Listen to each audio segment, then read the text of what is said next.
But again, this is 23 items.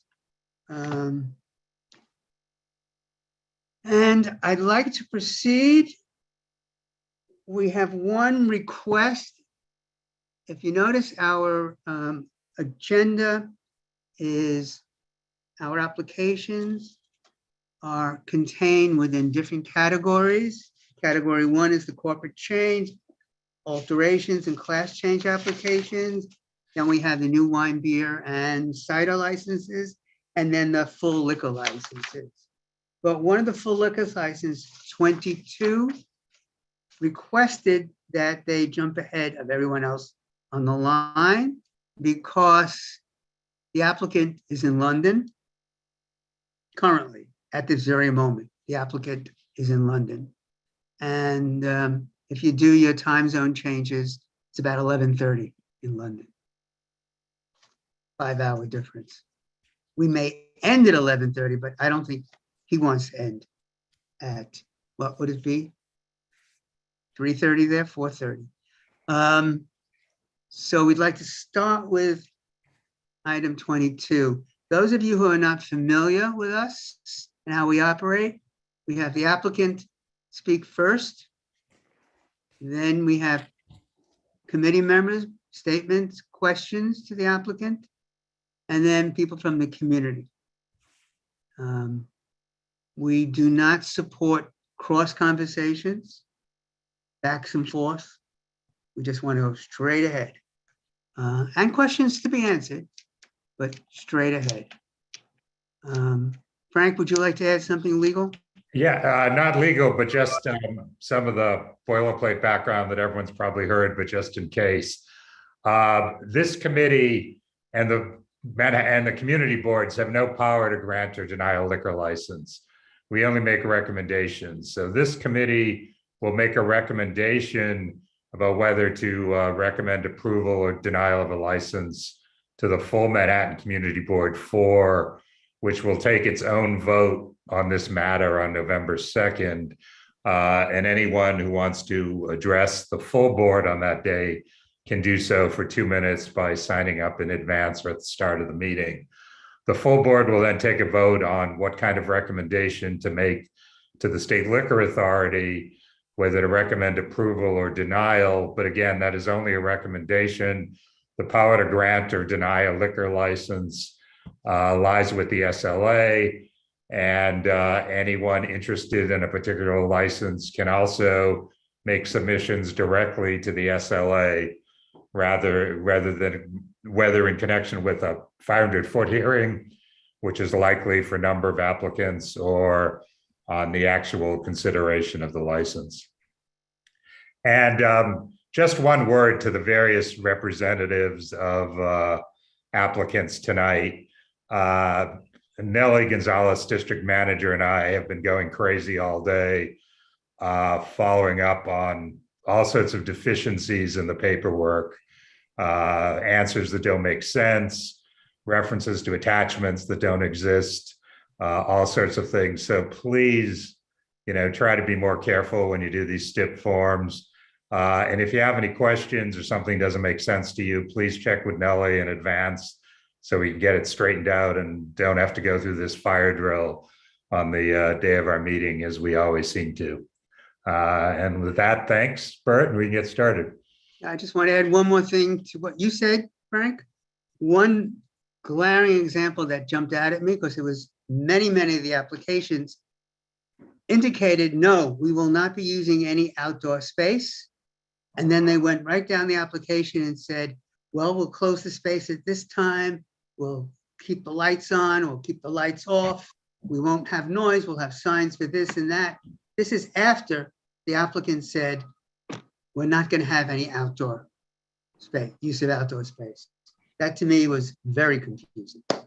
Okay, so can we have the application for item number 22, which is for a full liquor license. This is 85 10th Avenue, the Brasseria Family Hospitality LLC. This is a restaurant with hours of operation 8 a.m. to 1 a.m. Monday through Wednesday, 8 a.m. to 2 a.m. Thursday to Friday, 9 a.m. to 2 a.m. Saturday, 9 a.m. to 1 a.m.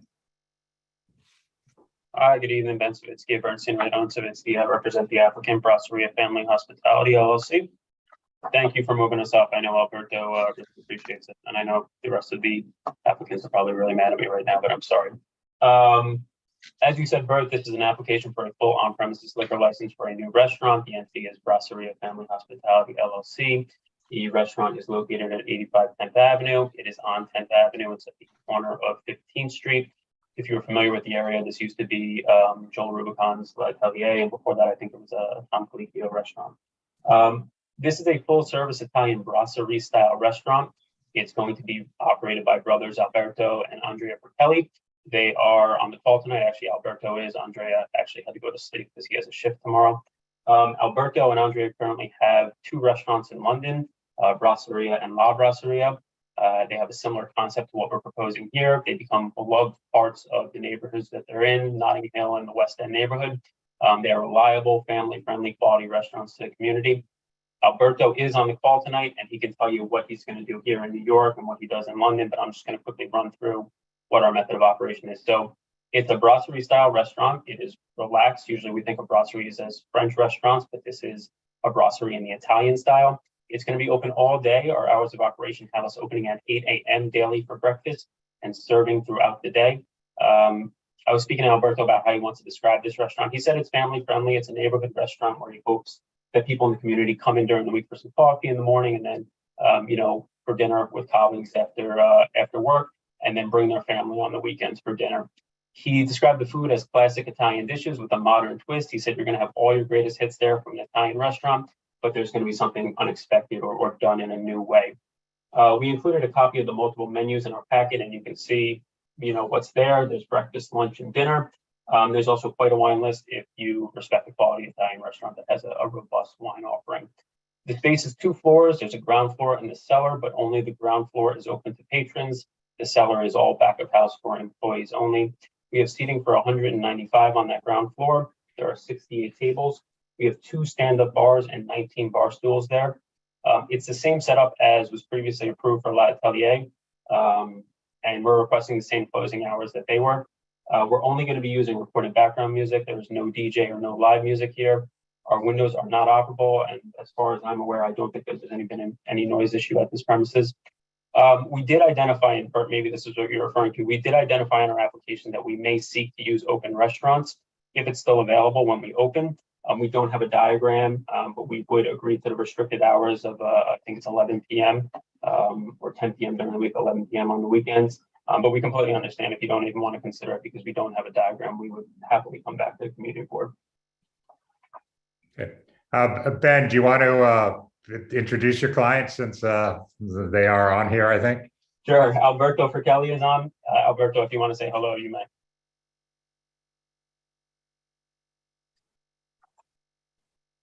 You might have fallen asleep.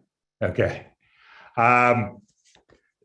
So as I understand things, Ben, if at least under the way open restaurants is currently operating, if you decide to participate in the program, you'd have to give us the SLA notice anyway, right?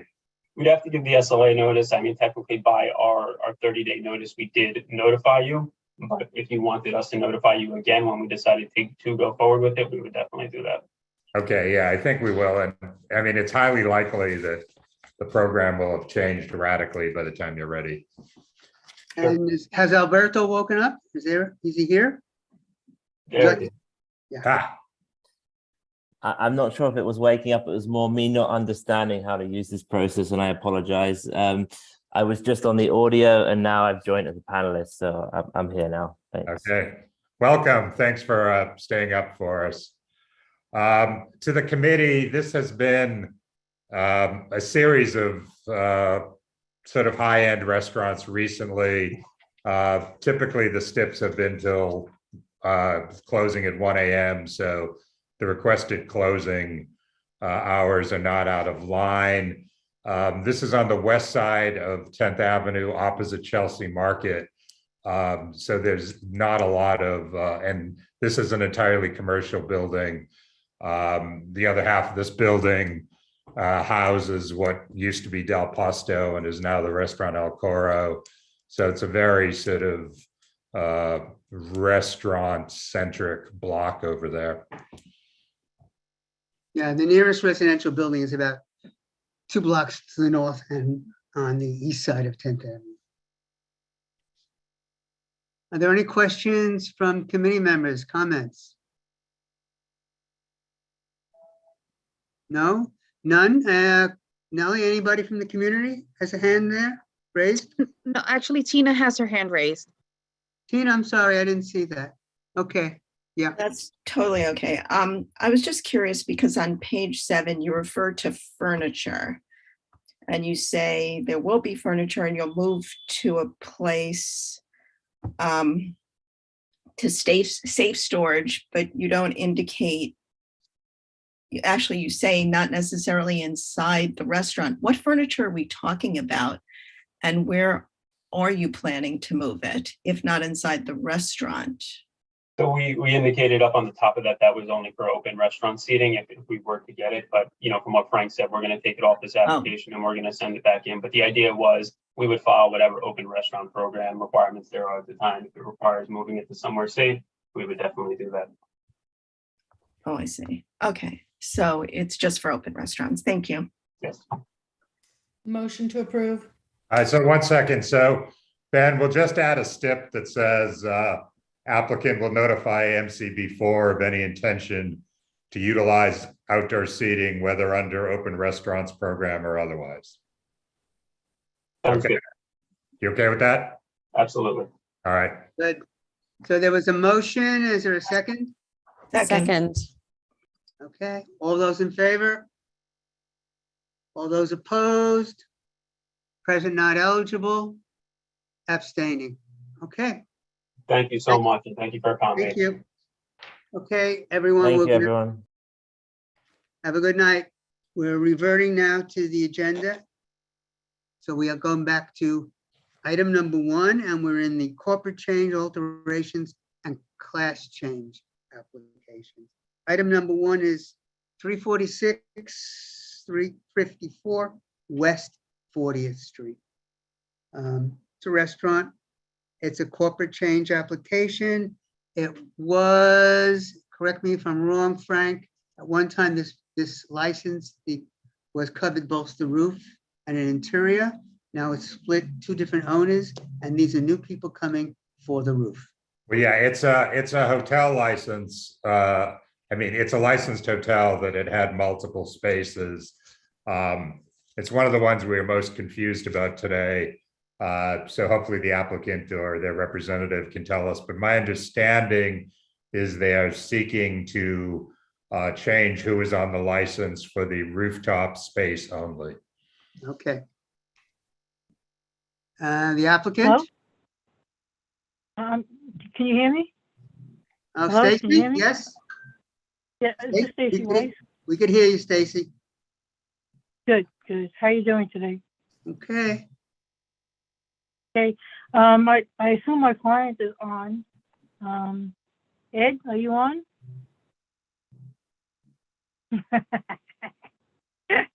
Usually I'm the one that gets put on. What's his name, Stacy?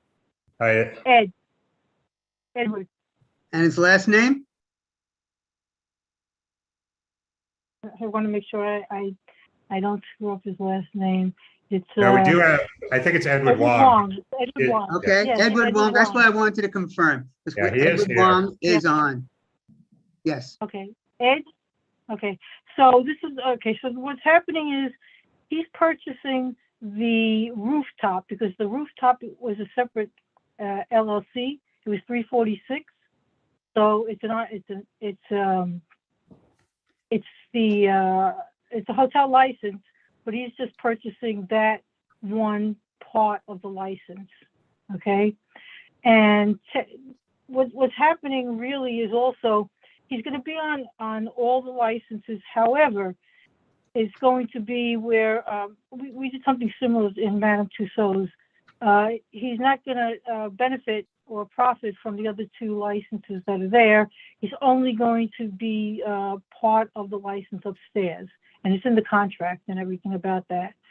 So he's only running the rooftop, and that's what he's going to have a lease for that, and he has a contract to sale and everything, and that's all he's going to operate. And he's only responsible for the rooftop. Okay. Are the current licensees staying on the rooftop license, or is he going to be the only one on the license? No, you see, the way that they're going to do it is everybody's going to be on all the licenses. He has to be on all the licenses because they're not changing the hotel license. It's going to remain a hotel license.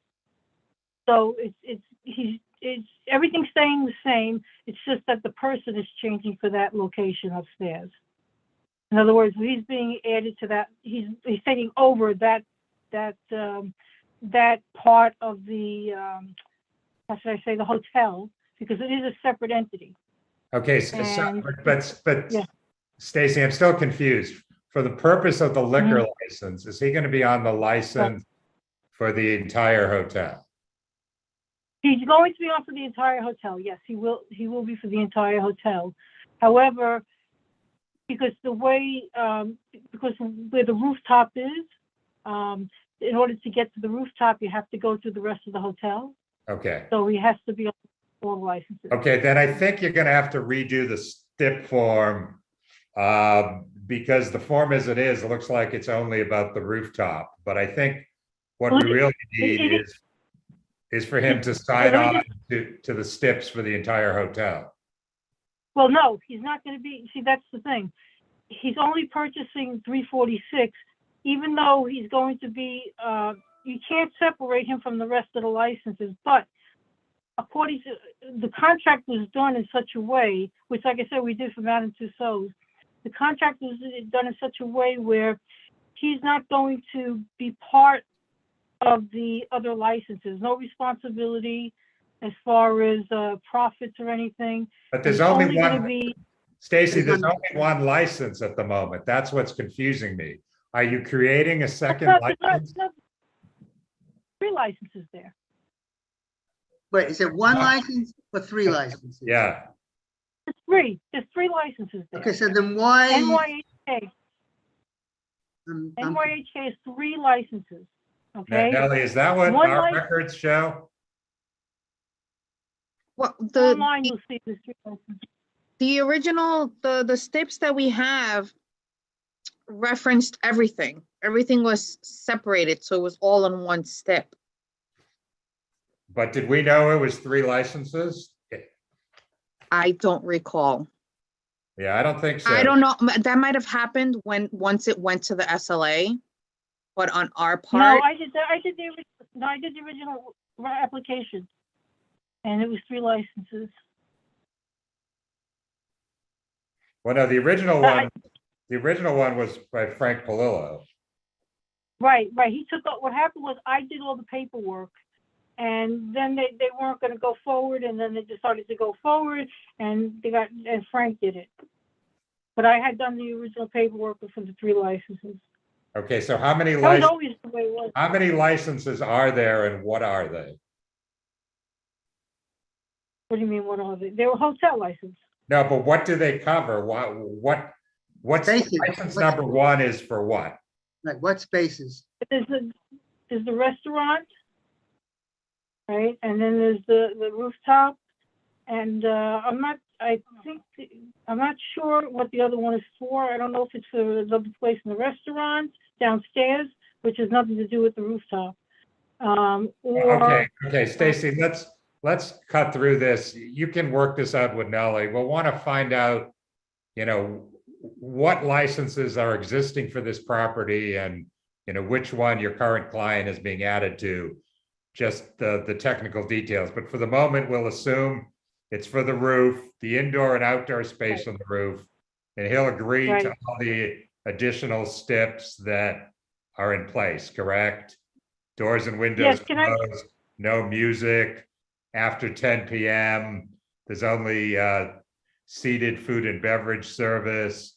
Capacity is limited to 80 people at all times, right? He agrees to all that? Okay, so yeah, the way it works is there's 200 people, 100 inside, 100 outside, And then after, Nellie spoke to my client, after 10 o'clock, only 80 people can be outside. No, Seated, sorry. I have the stip right in front of me.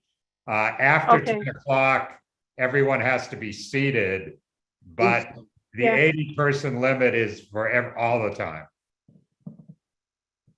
oh, okay, all right, no problem. 80 people all the time outside? Yeah, patrons and Is it staff. inside? Patrons and staff, no more than 80 people outdoors, That's outside, outside. outdoors, right, Yeah. yeah. Okay, no problem, 80 people, okay, no problem, 80 people outside. And then she said that they had to be seated after 10, nobody walking around. And no Right. music, No Yeah, music or amplified sound.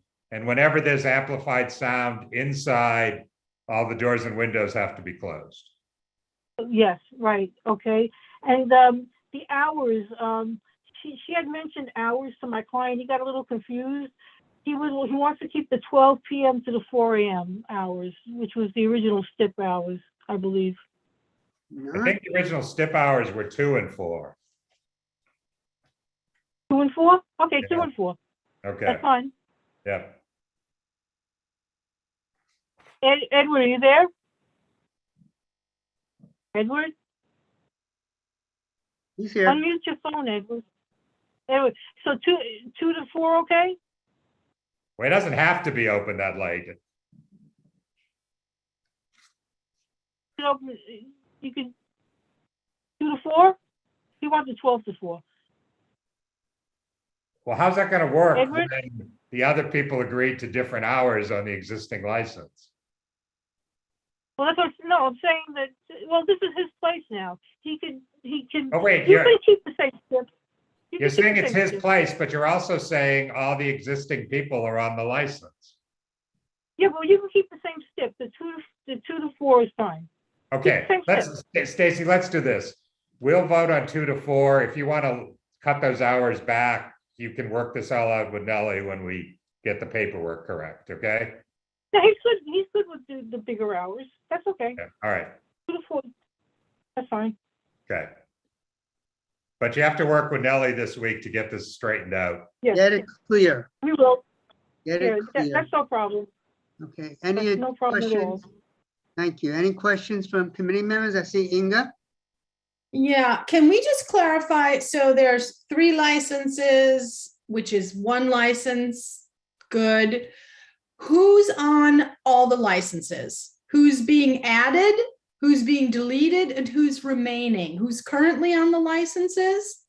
Who's being added to all the licenses? And who's being deleted, if anyone? Because Okay, regardless, Sam, so that's what we need to know, though. We need to know who's currently on the licenses, who's being added to the licenses, and if anyone is leaving, because that changes for the entire hotel. And regardless Right. of whether he makes money on the other sections, he's still responsible if he's on those licenses. So if it's 3 licenses and his name is on all 3, he's still responsible for those, whatever happens there. yes, whatever And the happens. there, other but it's not- people are also responsible for Okay. whatever happens Yeah. on the roof. Okay, let her answer, Inga. Okay, so Sam Chang is coming off 346, the rooftop, because that is a separate entity. Okay, that's a separate, it's considered a separate entity, even though it's the same part of the licenses.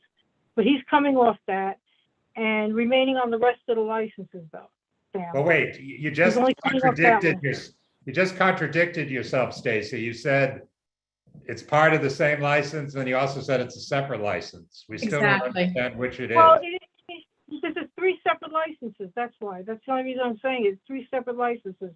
But they're all under hotel license. It's all under the hotel license. There's 2 additional licenses under the hotel license.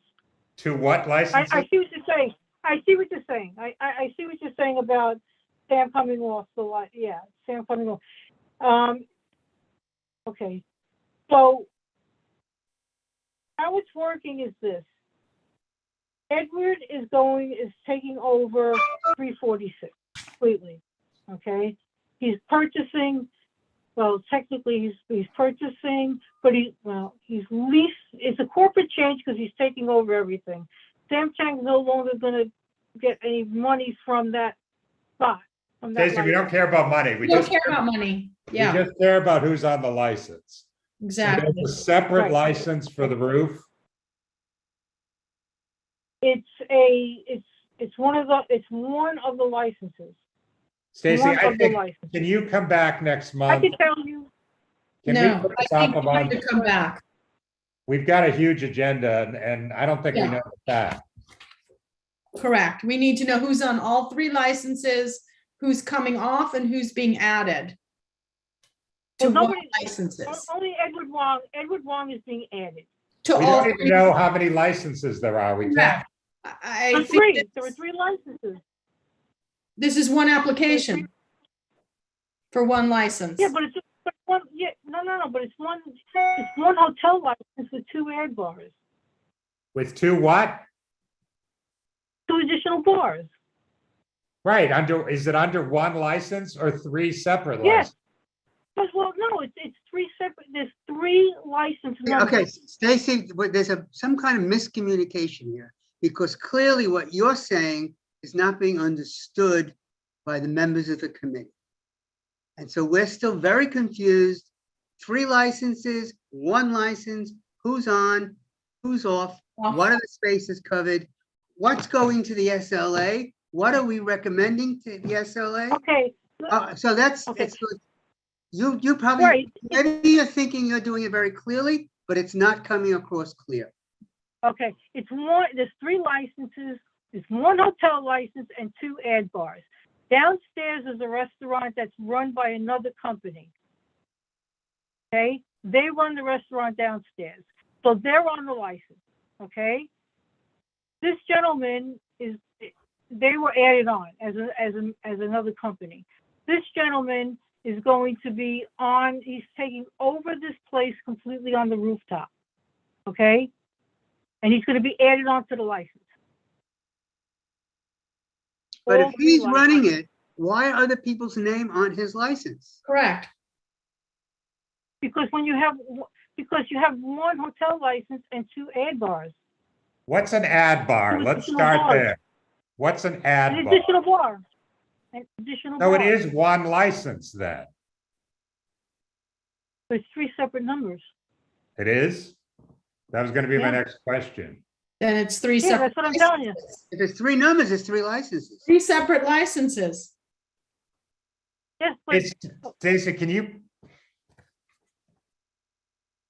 that's what I'm trying to say. It's under, there's a main license and then there's 2 additional licenses under that main license. Okay? They're called additional bars. okay. One Can you- license. And Can you come back next month with the license numbers and everything and, so we can see this clearly? I mean, The people, we don't have the time to sort this out with a 22 item agenda. Ed, do you have the license number? Edward? no. Stacy, this should have been all in the paperwork, which Yeah. Nellie and I spent a couple hours trying to straighten it out and it's still not right. So I think we really got to ask you to come back next month, postpone and come back next month. Edward? Edward? Thank you. It's more than just throwing out a number to us now. We need it before ourselves on a piece of paper that we all can look at. Right. Hello?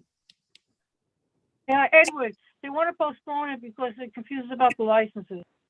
Okay, yeah, we'll get this straightened out so it makes it more clear for everyone to understand what's going on. Okay. Thank you. Thank you Sorry very about much. it. Okay, So Okay. See you Stacy, next month. Nellie will be in touch tomorrow to tell you what we need. Okay. Thank you. We'll Yeah. see you Thank next you. month. Thank you. Moving Thank you. on to item All right, number thanks. 2. Item number 2, which is also a corporate change, etc. 512 West 42nd Street. Is the applicant here? Hi, 42 West Group? 42 West 42nd Street. Yes, it's not a corporate change. 512 West 42nd Street. Yeah. Hi, everybody. 42 West Group, right. Yes. Good evening, everyone. It's not a corporate change. It's a change to the method of operation. Okay, yeah, alterations in class change. Yeah. That's Okay. the grouping. So the bars were always there. The occupancy, none of that's changing, but he just wants to license his 2 additional bars and to increase the hours to 4 o'clock in the morning, Sunday through Thursday. Okay, so what's, I know this was the Playboy Club most recently. What was it before that? No, the Playboy Club was a few years ago. What was there before the Playboy? I don't remember. Okay, but is this the big sort of dance club space? Yeah, it's an event space. So he has Okay. the restaurant towards the front and then the event space in the back. Before Okay, the Playboy Club, it was called the Out Hotel. It was a gay hotel. I'm right. sorry. Yes, that was after And the reason I ask is because when they ran this space, it was highly problematic and I think ultimately closed down by the police. Yeah, you're thinking of the Playboy. That was a few years ago. No, not the Playboy. This was before. No, it was the Out. Yeah, there were no problems with the Playboy Club. It wasn't in business long enough to cause problems. Okay. So what are you seeking to do? To license the 2 additional bars Mhm. and to increase the hours until 4 o'clock in the morning, Sunday through Thursday. He's currently 4 o'clock in the morning, Friday and Saturday. Okay. Bert, I'd suggest one of a community board member not on this committee, Joe Restuccia, is responsible for one of the nearby residential buildings. And I Okay. suggest we maybe hear from him first. Joe, Efficiency. go ahead, Joe. It's yours. I'm speaking as the executive director of Clinton Housing, which owns the building adjacent at 500 West 42nd Street. It is a 91-unit apartment house, 25 families and 67 seniors and mentally ill individuals. And speaking against the extension of hours, also with me tonight is Ryan Marcano, our director of operations. And if Hal Fettner is here, who owns the tower on 41st Street, if you can bring him over too. I don't know if he's here or his representative. We would oppose the additional hours. In the last go around, we had negotiated very heavily with both the Out Hotel and then the Playboy Club subsequently to make sure we ended at 2 o'clock. In those activities, we have people who have been covering the front of the block. Ryan will speak to this directly. Lots of noise, lots of issues from the late hours, and we don't want to take that chance. The population there is very frail, heavily impacted by COVID, and the 2 o'clock is a reasonable close considering there's 418 apartments in the Victory on 41st, and we have 91. That's a lot of people affected by this. I would ask Ryan to speak to it, and then I'll take any questions if anyone has a question for me. Ryan?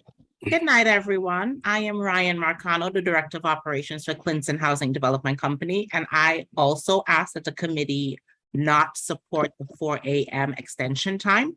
As Joe Restuccia mentioned, we have a population of people at our building who are very fragile. And in the past, the patrons who was coming from that location didn't do a good job of exiting well.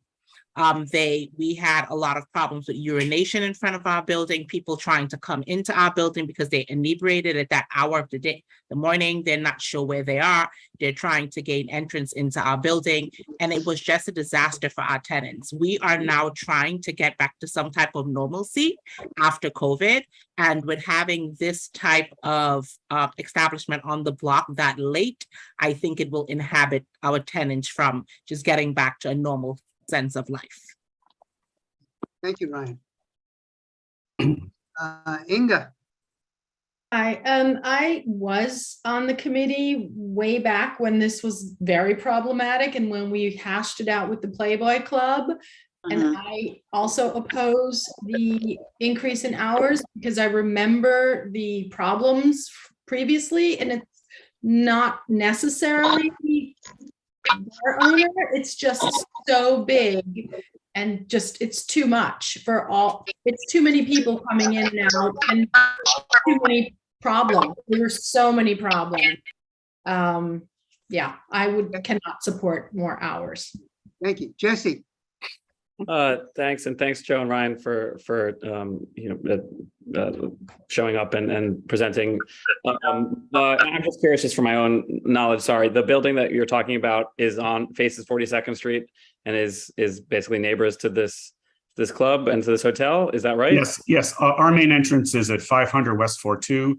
Okay. This building is at 512 West 42, and it's our immediate neighbor to the west. Literally right there. And the big issue, like Angus said, it was the exiting of so many people at the same time.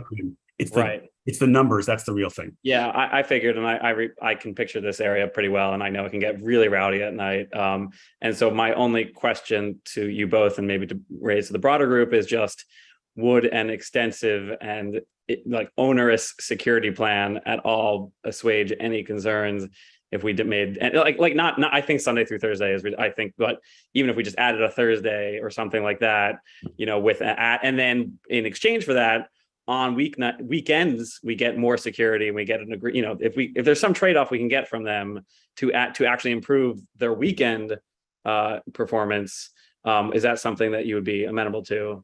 Both clubs actually had an extensive security plan, and there were still problems, and that's why we really worked hard to make sure it stayed at 2. We've been through the rodeo already with the past 2 operators, and I think the bottom line is it's never going to change that it's 650 people, and the later they leave, our tenants and the tenants in the Victory on the 26th floor complained about hearing noise. So that's why we just can't support it. Yeah, Thanks, Jesse, Harry? Joe, I, and others spent a lot of time on this when the prior operator was trying to get licensed, and the stories about what was going on there in the late night hours are really horrible. I mean, people were trying to enter the residential building lobbies. Yeah, I can picture this area. It gets really, it's basically a place this size really just does not belong this near residential buildings, and it's there, and we just have to try to control it. And remember, it was eventually closed down by the police. Carrie? Hi, thanks. I'm just wondering if I cut to the chase and ask the applicants if they'll stipulate to the same hours that exist so we can move on with the rest of the application, because it doesn't sound like the extension of hours is going to get approved. Yeah, well, it's really, Joe, do you have any objection to the 2 additional bars inside? Oh, no. I think as long as they're inside and managing it, it's the hours that are the problem. Okay, so to the applicant, what I think will happen here if we take a vote is, there'll be a recommending a vote of denial on the hours. So I guess I'm asking you if you withdraw the hours piece and we'll just vote on the alteration for the 2 bars, or do you want us to vote on the whole thing? No, let's just wait on the whole thing because I don't have Joseph Lickle with me right now. And that's really a decision for him to make, because we did email everyone. And he's not the same owner as anyone else. So No, it's Rosa, It's not a question of the owner, Rosa. No, I understand it's not It's a question of the the environment that this kind of establishment with these kind of numbers creates. No, I understand, but I just want to, make it clear to everyone that this is not a new application. Okay, but you're also clear how the vote is going to go. Yeah. So let's put it over for next month, because that's not really I have to ask him. Okay. Okay, and you'll agree not to file with the SLA in the interim? Yeah, that's fine. Okay. Okay. Thanks, Rosa. You're welcome. Thanks, Joe. Thanks, guys. Brian. Hello, 1 second. I'm sure that he would love to be able to sit down and talk with everyone. has he reached out to the community? I emailed all these different block associations from the direct list that was given to me. Nobody answered me. Rosa, I think the issue is a structural one and history. And I don't think your client has really been operating long enough, for there to be any sense of an operating history. I think that's sort of what's going on here. So I think it is going to be, given the population in Joe's building and then the large number of people in the other building, there's just too many people affected here.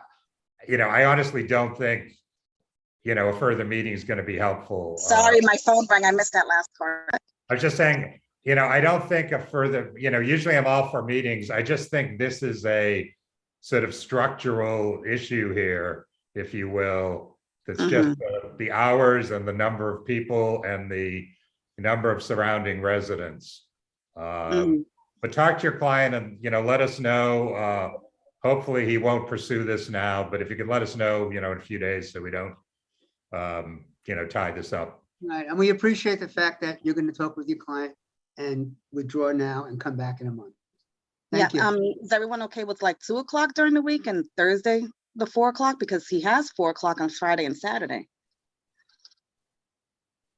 I'm not hearing that from the committee. I'm not hearing that. No, from the people I think that have the vote here. I would want to keep the hours the way they are.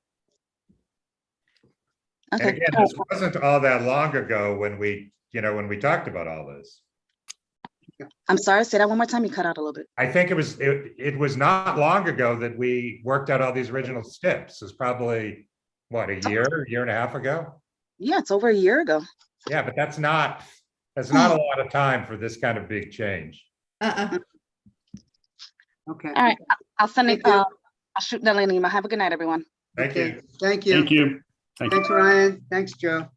Okay, item number 3 of an agenda that has 23 items.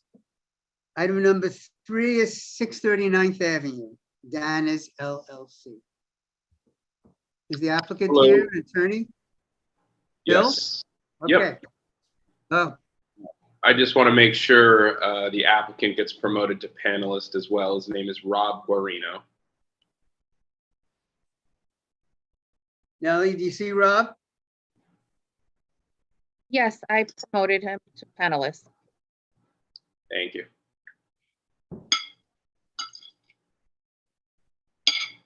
Okay, go ahead. All righty. Yes, Rob. Go ahead, Phil. All right, great. Thank you. Hello, everyone. My name is Phil Dorn, attorney with Pizetsky and Bookman. With me, like I just mentioned, is Rob Guarino, who is one of the owners of Dana's LLC, which is known to you all as Marseille upstairs, as well as the bar downstairs. It was formerly known as Reunion. We are before you tonight for a method of operation change to add a piano in the basement. Rob and his partner, Simon Oren, are well-established and trusted restaurateurs, with this business having been open at this location for 20 years. The two of them now would just like to add the music downstairs to help sustain the business that has been serving this community for a long, long time. No other aspects of the method of operation will be changing. The hours will remain the same, the number of tables and chairs, etc. We hope that given their track record, both here and at other locations in the city, that they've earned the trust of this community board and that they will be given the full benefit of the doubt when looking to expand and improve upon their business. Yeah. It's in the basement of the restaurant. I just had one question. Sure.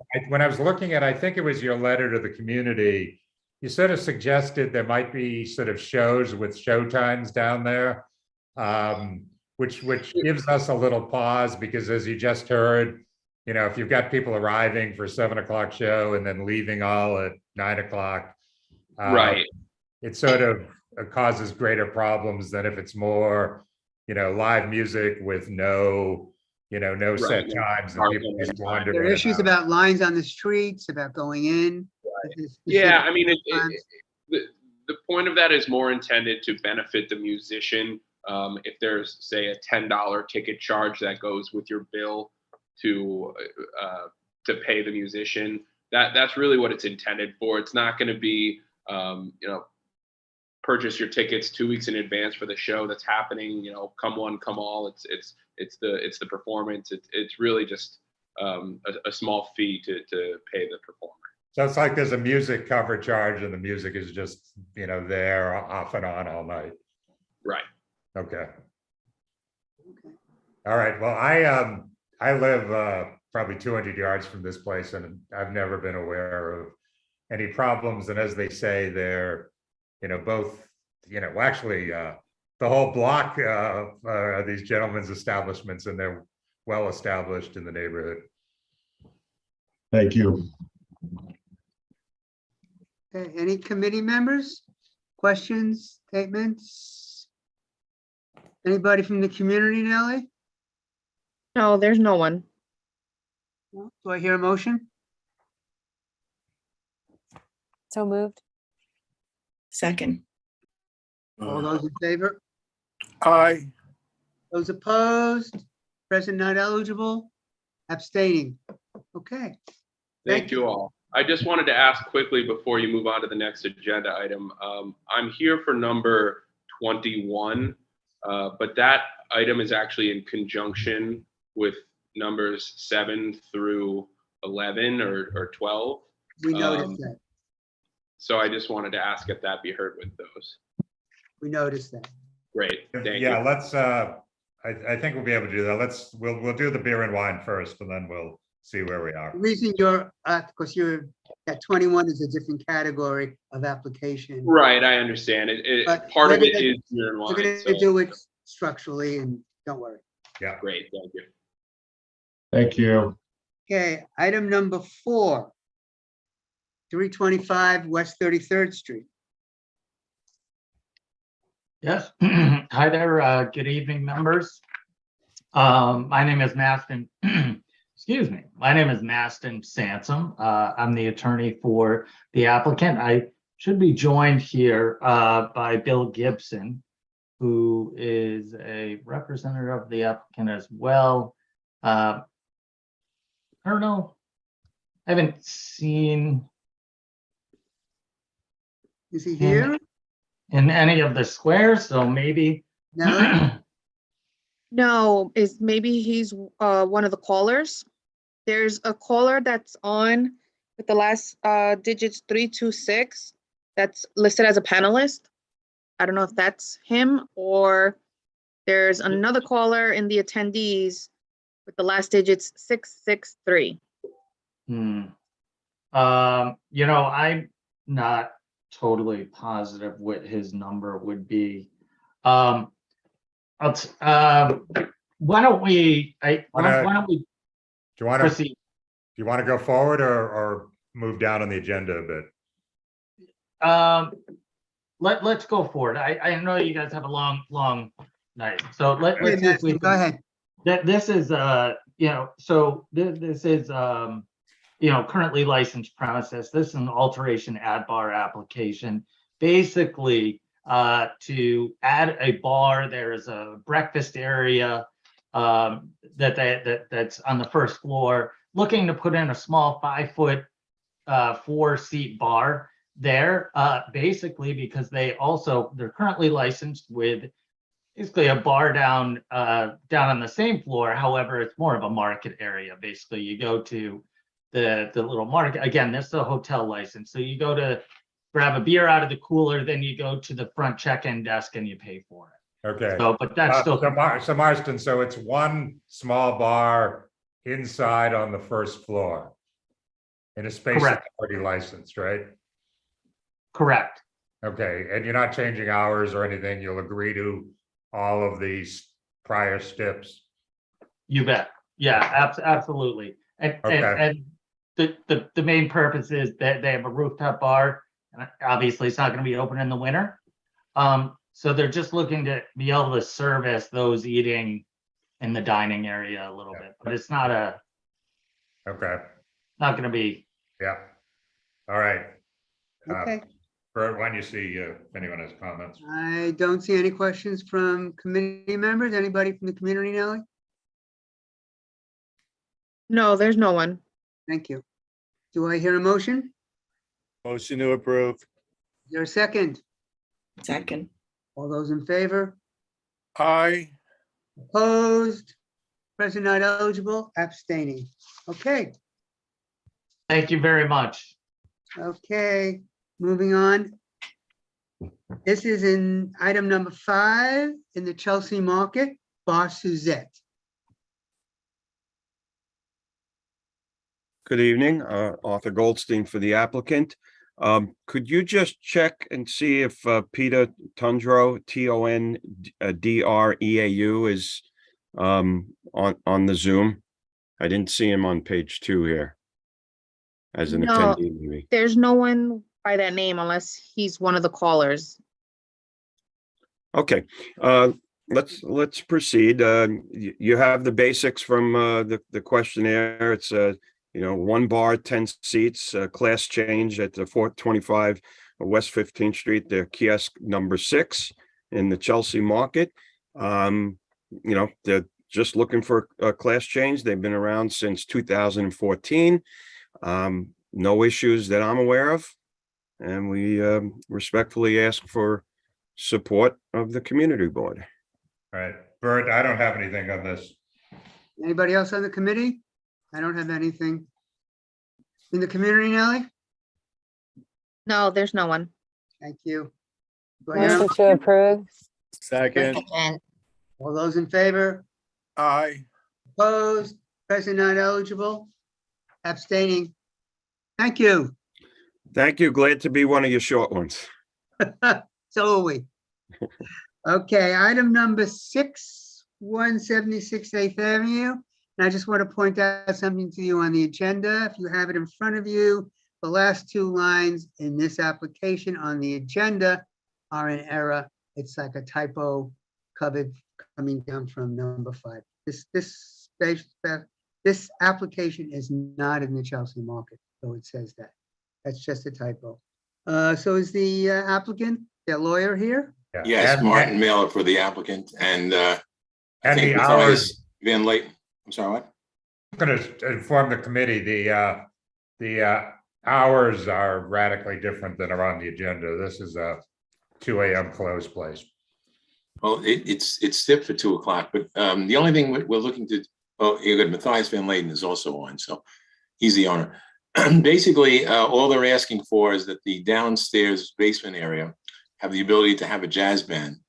And it's not in the sense of a show, it's just to enhance the environment of those that are going to be down in that basement. Nothing's going to be added in terms of seats, nothing is going to be added in terms of time. That's the request. No, nothing else.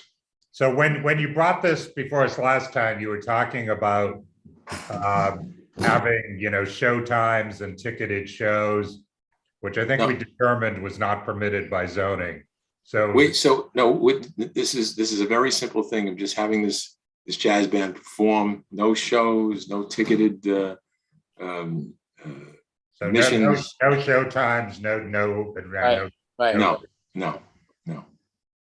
This is, will people come to eat and the band will be in the background, or does people come for the band? No, I mean, you can eat downstairs, you can eat upstairs, and it's just enhances the experience to be downstairs.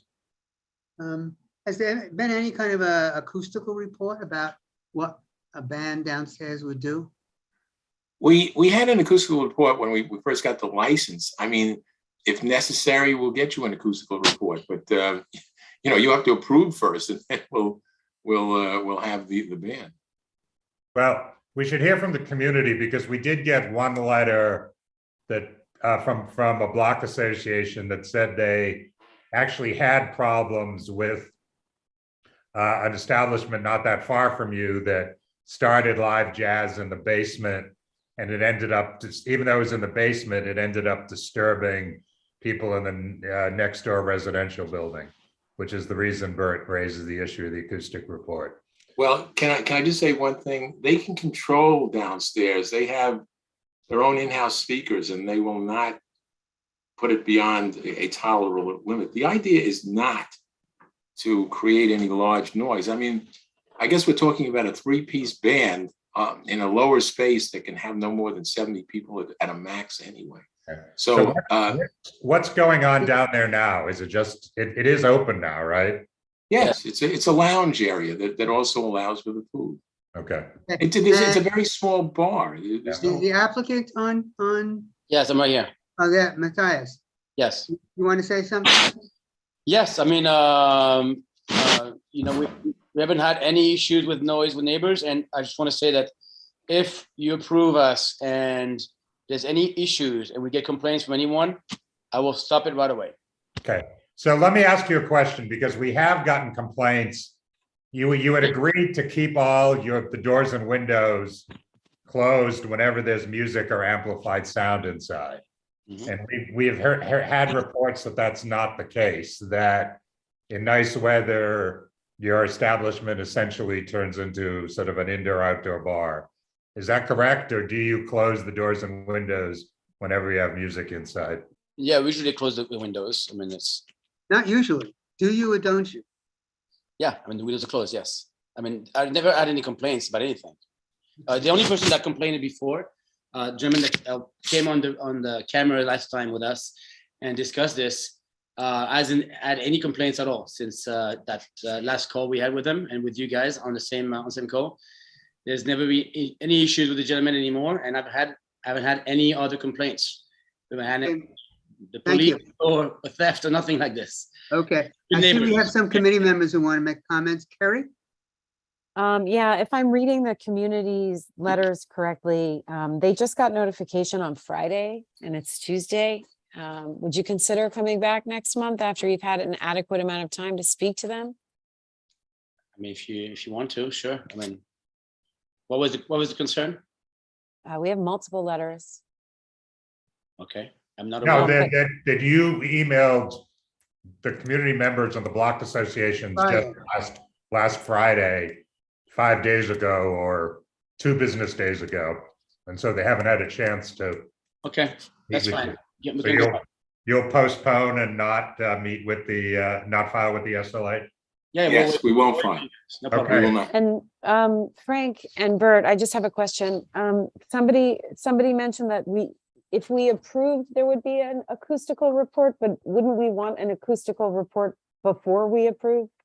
Thank you. Well, okay, then can we have the jazz band down there so that we can, it's a catch-22 here. If we do it, you'll be angry with us. If we don't do it. Let's do it this way.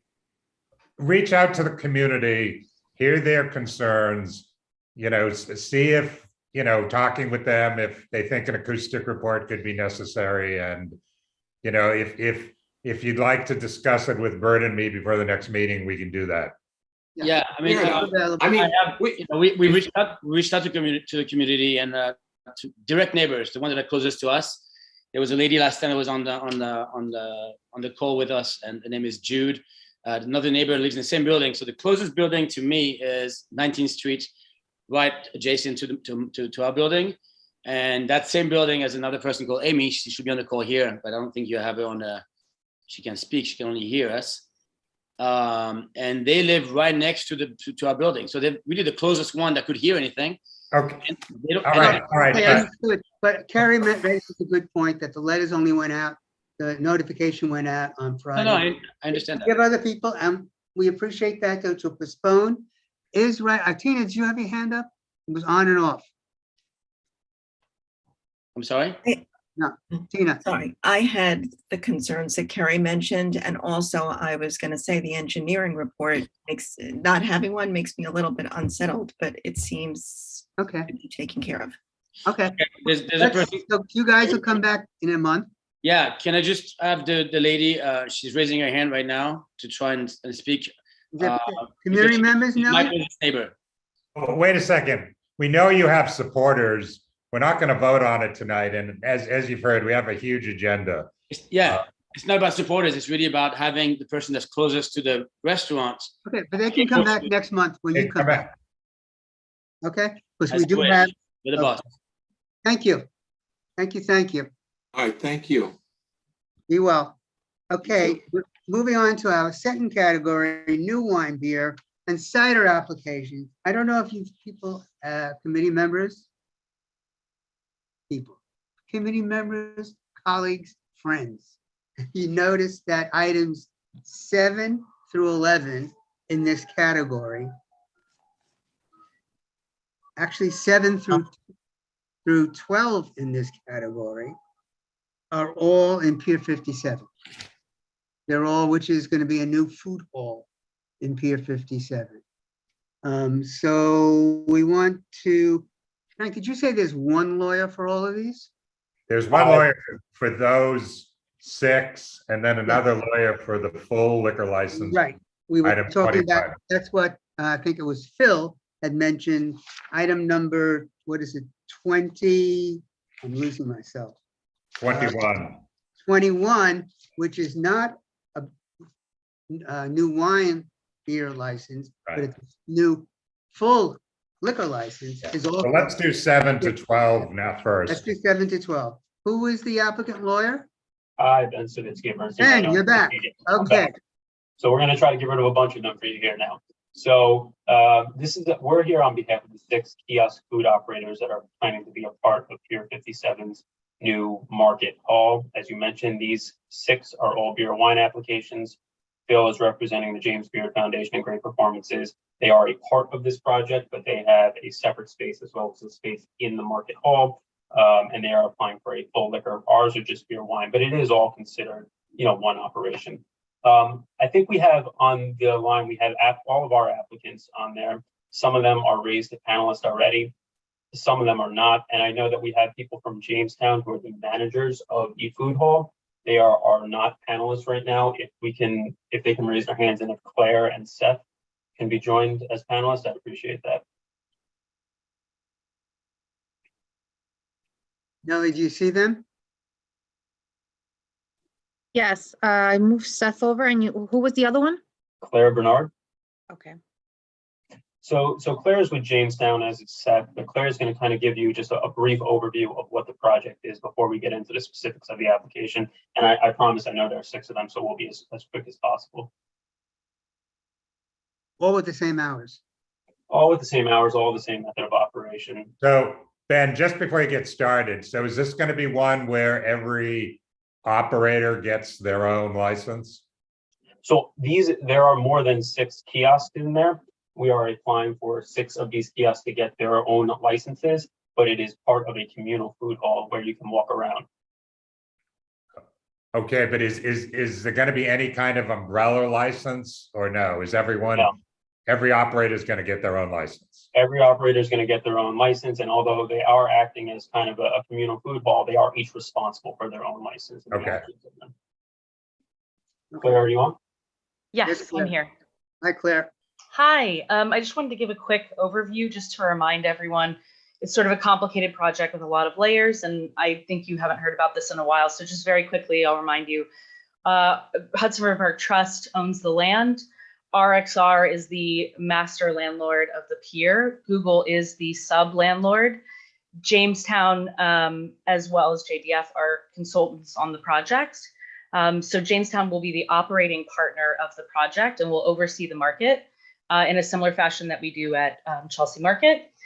James Beard Foundation is also here tonight. The CEO, Claire Reichenbach, is also here with regards to her permit, which is coming later. And they're a partner on the project. We're really excited to present this group of tenants tonight.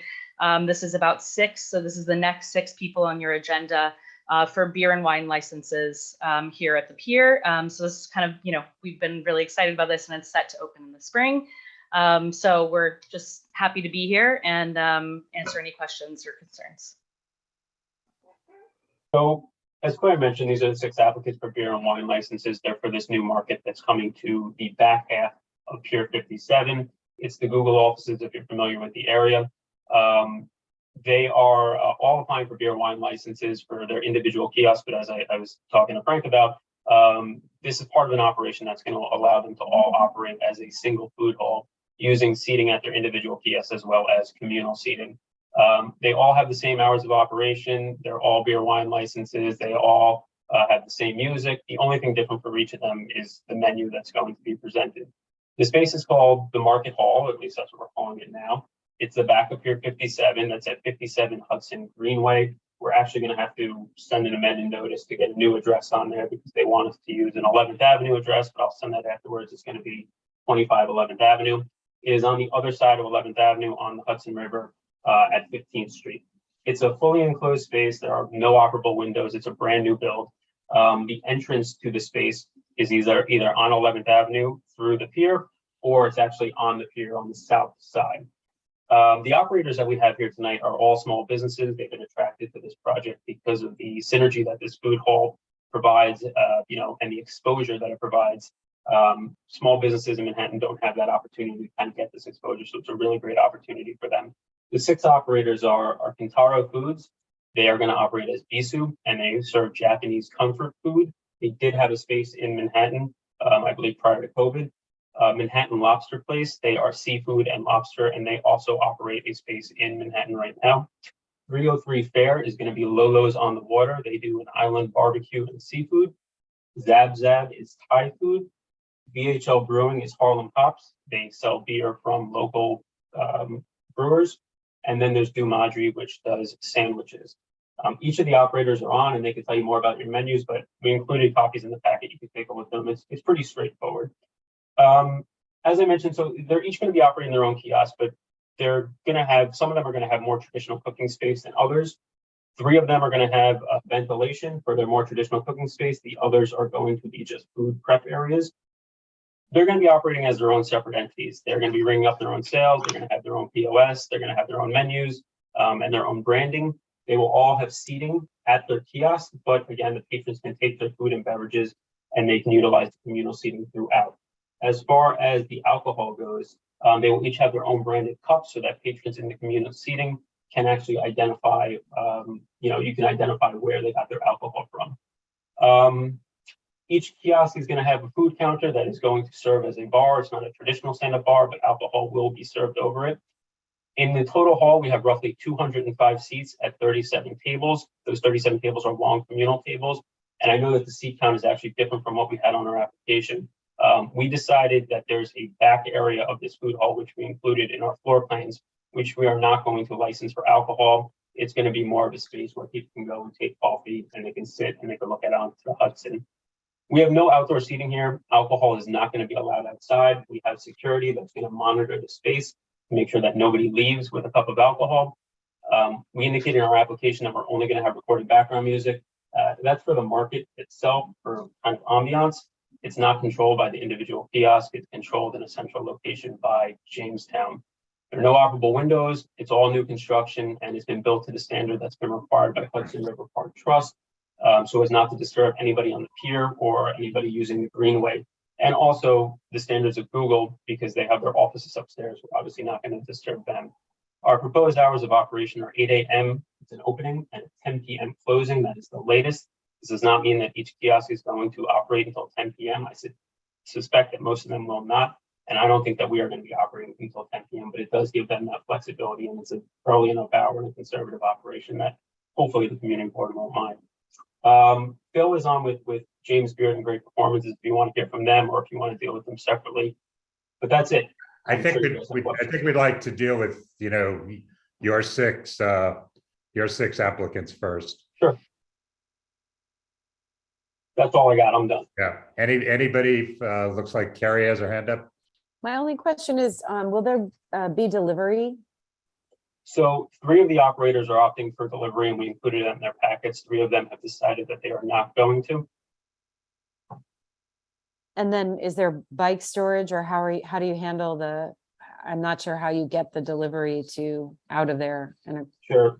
So 2 of them are opting to use third-party delivery services, and I imagine that they probably would use bicycles, but they're not going to be employing delivery people or bicycles on their own.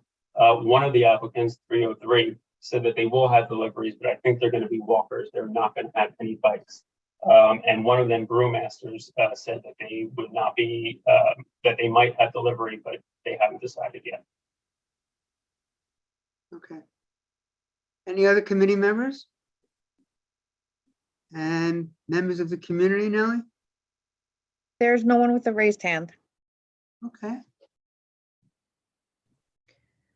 Motion to approve bundled 6 items. Second. I have a quick question on that first, just from for how I should vote. With Google as a sub landlord, I don't think that is a conflict, but let me know if you think I should be present, not eligible on this.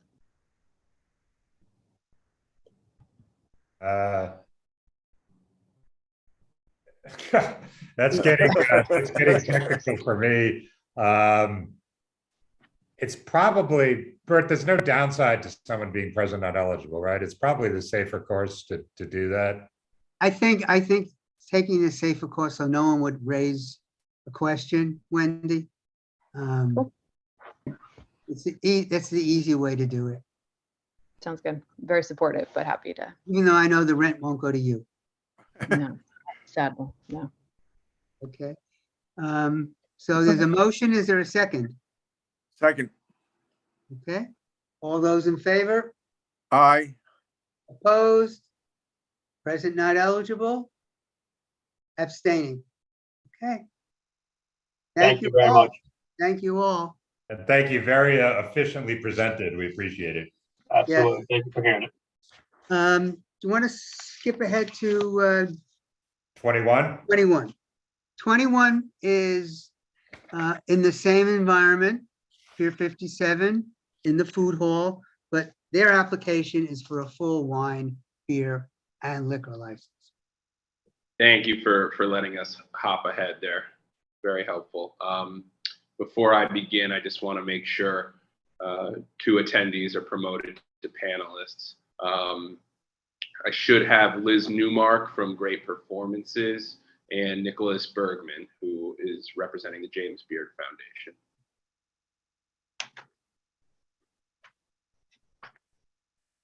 Yeah.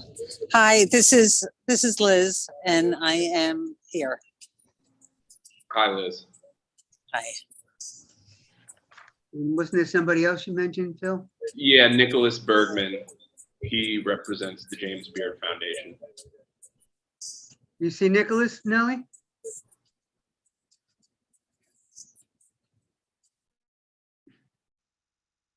I'm sorry, repeat that again? Nicholas Bergman, Okay. and also one other, Claire Reichenbach from James. Yeah, they've raised their hands, Nellie, in the attendee list. Okay, got it. Okay.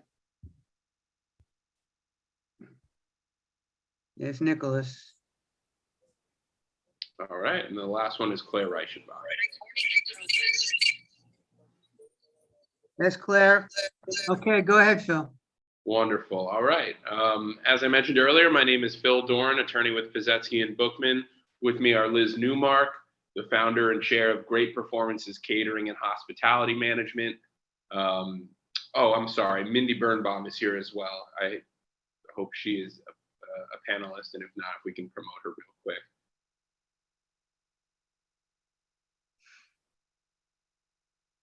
Mindy is the general counsel for Great Performances. Okay. You can continue. I Phil, also- if we do that. Great. Also with me is Nicholas Bergman, who represents the James Beard Foundation, and Claire Reichenbach, the CEO of the James Beard Foundation. For those of you who are unfamiliar with James Beard Foundation, it's a not-for-profit organization with a mission of supporting and elevating the culinary industry in America. Established over 30 years ago, it's committed to educating, advocating, and creating an equitable and sustainable future in the food and beverage sector. And for those unfamiliar with Great Performances, it's one of the premier catering and F&B management companies in New York. So together, the 2 industry leaders will be applying for a single on-premises liquor license with 2 different aspects, both of which I'd love to quickly explain for you.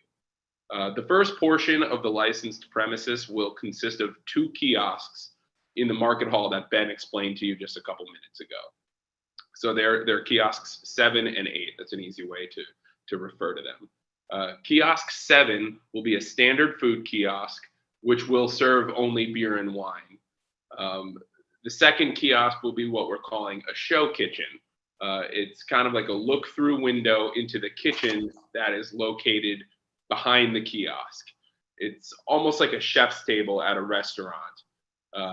It will have 12 seats at the counter facing the kitchen. Those seats are cordoned off. This might get a little tricky to visualize, so let me just finish the layout of the proposed premises, and then I'll finish explaining the concept. Behind the kiosk, located physically behind the kiosks, is a kitchen, the one which patrons will be able to view from kiosk 8. That kitchen will serve both kiosks 7 and 8, as well as the small event space that is located behind it, further down on the pier.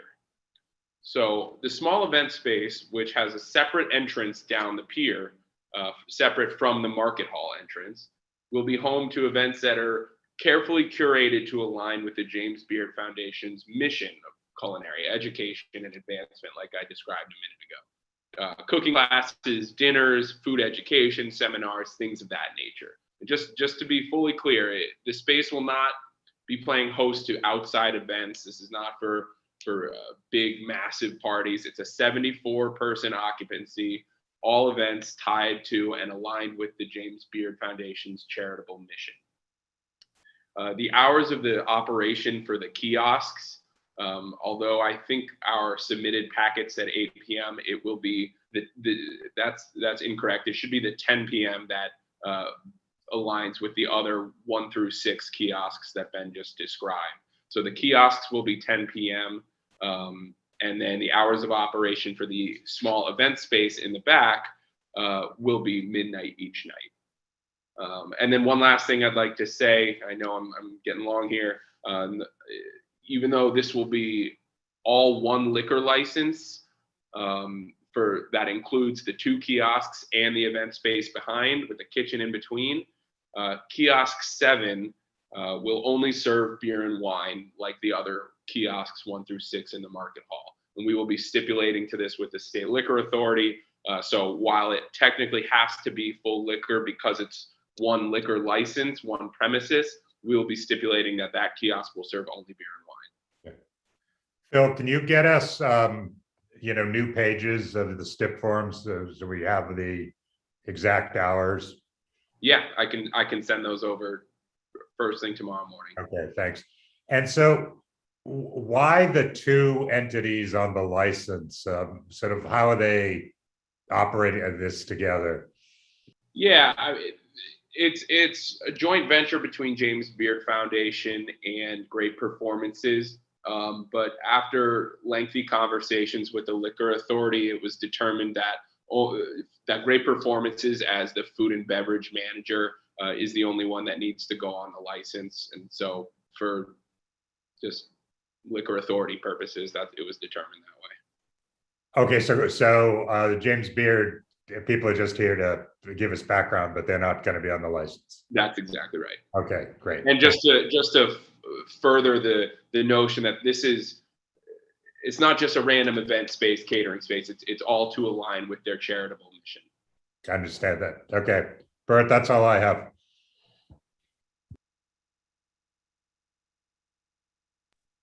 Anyone? Anyone else from the community? From the committee? No raised hands. Nellie from the community? No, there's no one.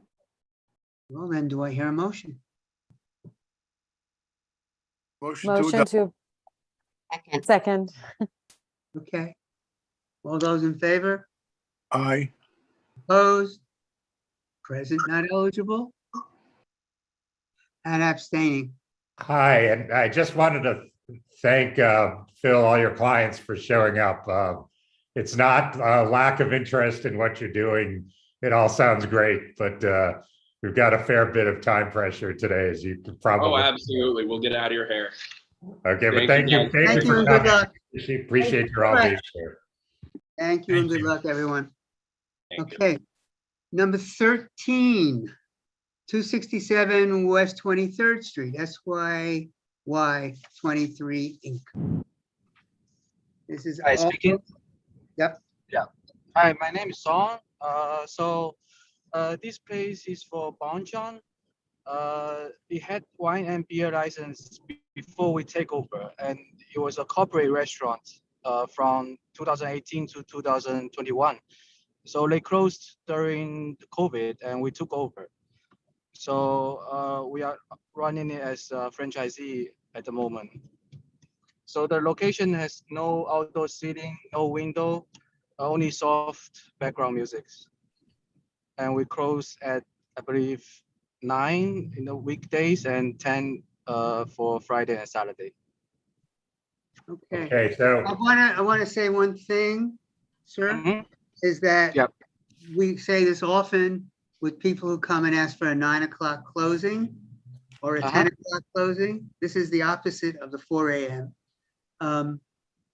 When we say, when you agree to a 9 o'clock, that means everybody out by 9 o'clock, not the last serving 9 o'clock, everybody out by 9 o'clock.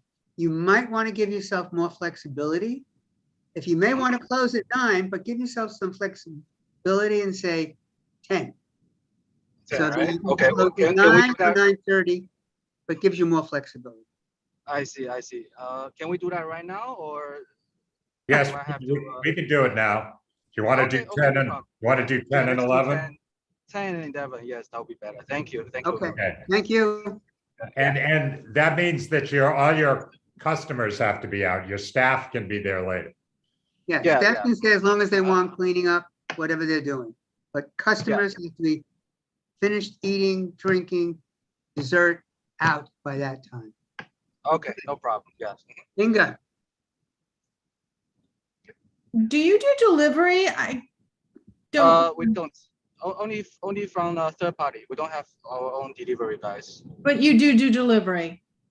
Yeah, Uber Eats, Grubhub, DoorDash. Okay, okay. And then, so your kitchen, so if you're doing delivery, your last delivery would go out at 9:30, I would assume, or close to 10 o'clock, it will be closed?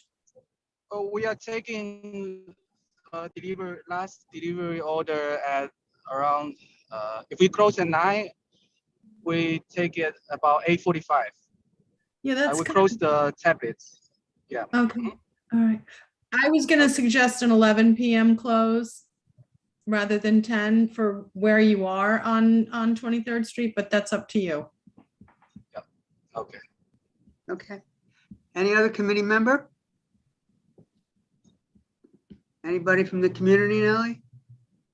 Yes, we have Twee Fam. Twee, is that our Twee? Yes.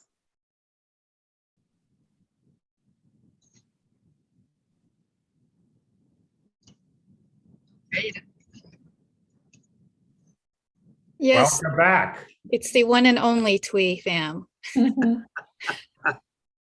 Just a couple of questions. I'm glad you clarified about the fact that this is a franchisee. So looking at the first page of the application, does that mean the franchisee's name is Song Tao Huang?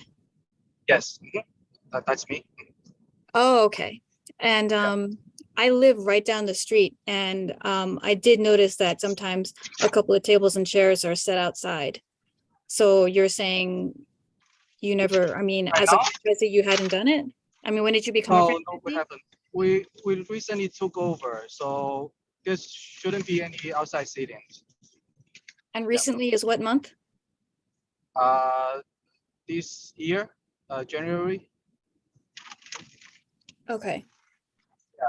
And you mentioned background music, but I also know that you have a large TV or screen against a wall. Yeah, it's a screen. Yeah. And so you show sports on that screen. So you turn off the music and you have sports, right?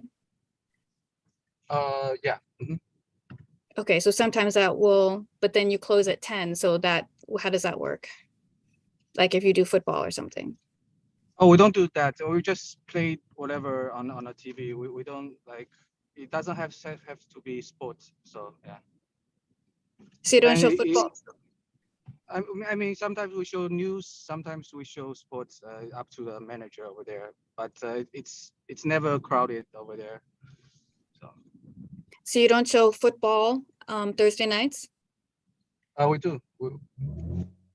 But that's the question. It starts at 8 p.m. on Thursday night. So if you close at 9, 10, 9:30, then you really don't stay open late, right?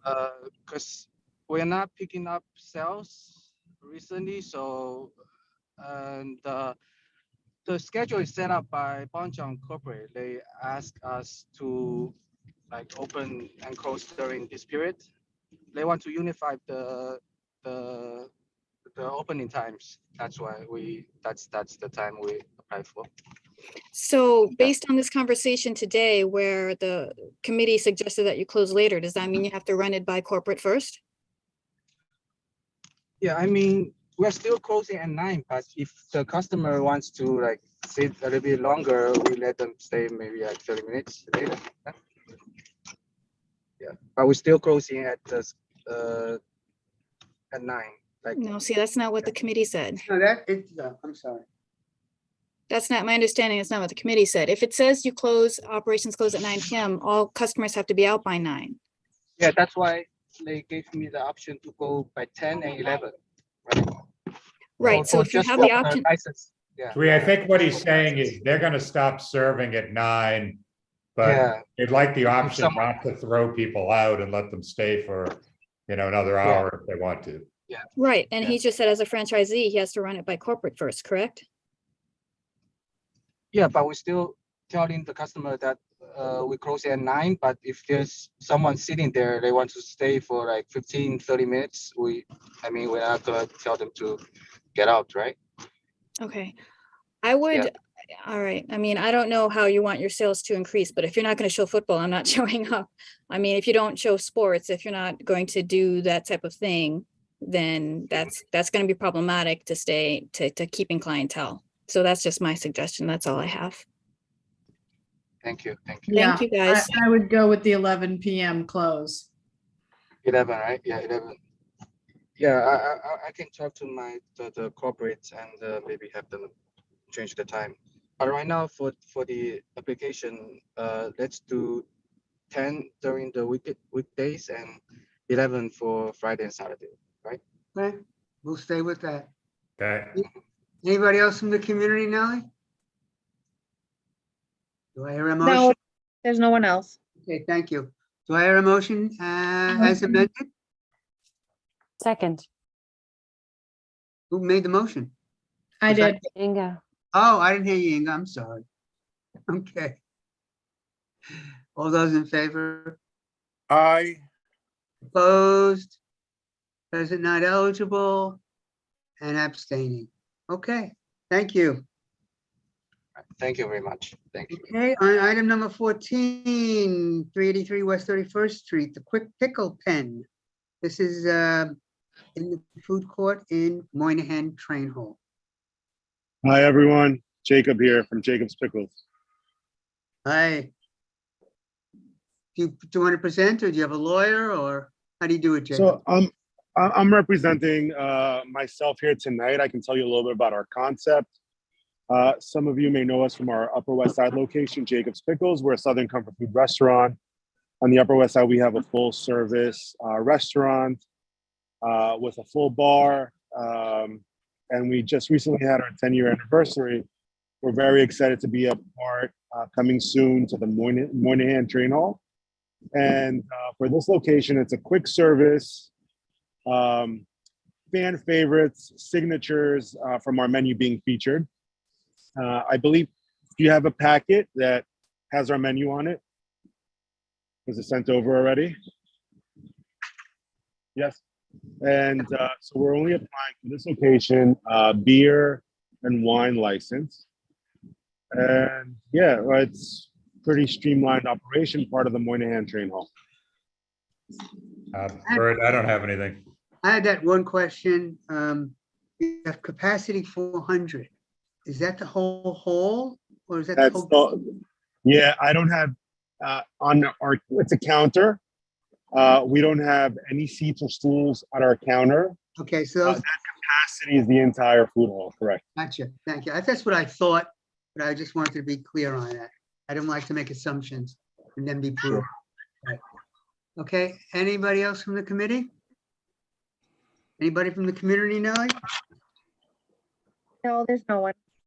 Motion to approve. Overwhelmingly second.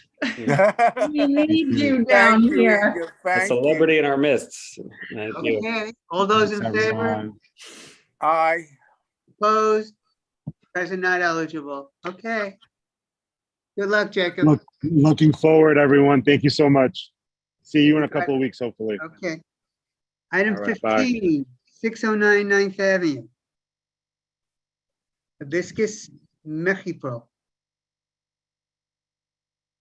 Hey, good evening, everybody. I'm representing myself. My name is Alejandro Torres, owner and operator of El Gallo Taqueria. That is the brand. We are a small mom and pop taco shop. We started in Levinson, Brooklyn, South Brooklyn in 2017. We currently have 3 operating establishments, all copy and paste under the same brand, El Gallo Taqueria. We specialize on fast Mexican food, tacos, burritos, quesadillas. Our Brooklyn location has currently a wine and beer license. our Upper West Side location on 84th Street in Amsterdam has currently a beer and wine license. Then our third location on Broomer Street currently do not have any license whatsoever. We have not applied for a license yet. And we are finally opening our fourth location on 609 9th Avenue. And we're looking to get approval for beer and wine license. Okay. Bert, I don't have anything. Anybody else in the committee? Tina? I have something so small, but you have two answers to the same question on page 4 of 10. You say yes and no. So I pick a side there. It asks for your number and whether you'll provide it to neighbors. Can we assume the answer is yes? What page, I'm sorry, was that? Sorry, page 4. It says, will applicant provide owner's cell number to neighbors and respond to complaints? The answer is yes. That's a typo on the no. I'm sorry about that. Yeah, no, that's fine. Thank you. We thought you'd be a good neighbor. Thank you. Thank you very much. Any other questions? Community? Nellie? No, there's no one. Do I hear a motion? Motion to approve. And a second. Okay, all those in favor? Aye. Opposed? Present not eligible. Abstaining. Thank you. Thanks, everybody. Moving north on 9th Avenue, we're going to number 16, which is 690 9th Avenue.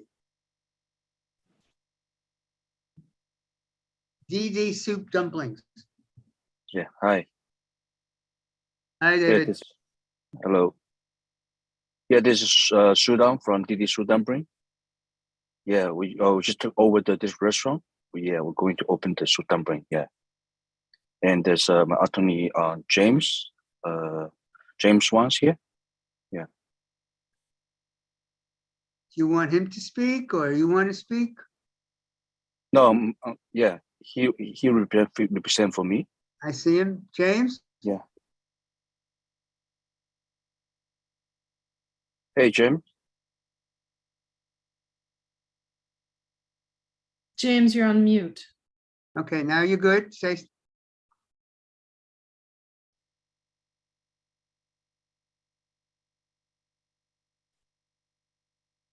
Go ahead, James.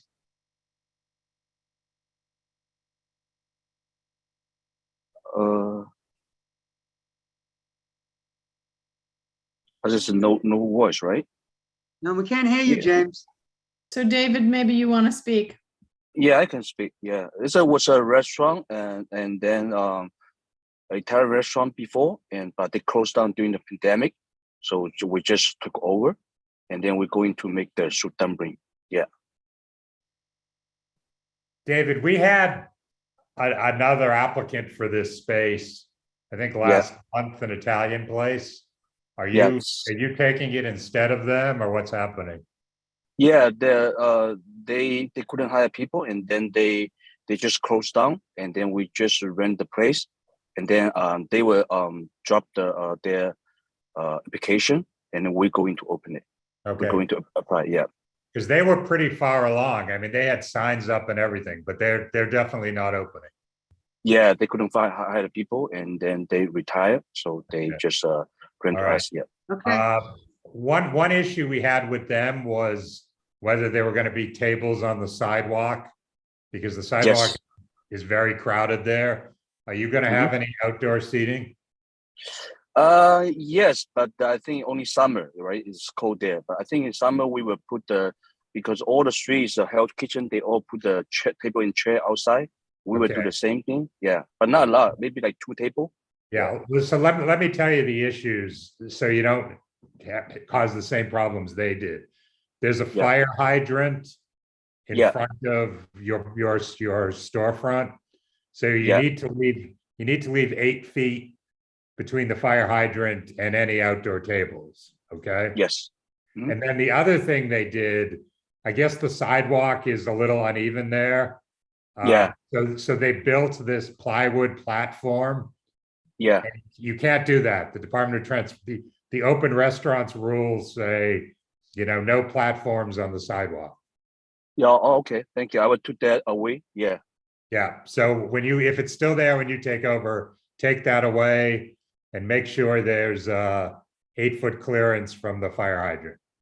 Got it. Thank you. Okay. And I'm just gonna add those as additional agreements with us. Okay. Okay. No All problem. right. Tina, Got it. Also, I think your application says that you're going to leave 2 bikes in front of the store. And just tagging on to Frank, that sidewalk is not that wide. So can you put the bike somewhere else other than in the front of the store? Yes, we can put in our basement. Yeah. Yes. Okay. I'll change that to basement. Okay. Okay. No problem. I just want to be clear, David, that we're talking about the bikes when they're not in use. So you're talking about bikes are for delivery, I assume. Someone calls for a delivery, you got to go downstairs to the basement, pick up the bike, bring it out, get on it, deliver, come back, put it down, wait for the next delivery. Mm. So be aware that that's what you're committing yourself to. Yeah, I think mostly we were not thinking about use our own people to do deliver.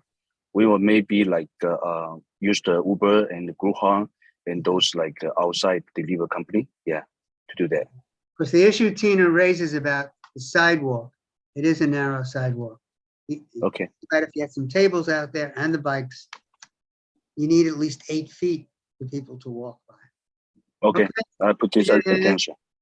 Anybody else on the committee? Nellie? No, there's no one. Okay. Motion? Motion to approve. For a second? Okay, all those in favor? Aye. Opposed? you. Present not eligible? Abstaining. Good luck. Thank you. Thank you. Moving again further north on 9th Avenue, 698 9th Avenue. Mago Management. I hope I'm pronouncing that right.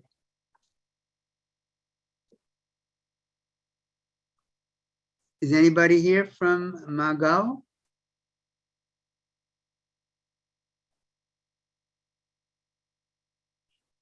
(698) 9th Avenue? I think it's the same attorney. Oh, James, are you the attorney for them? Hope we Yeah, can we hear you can. now.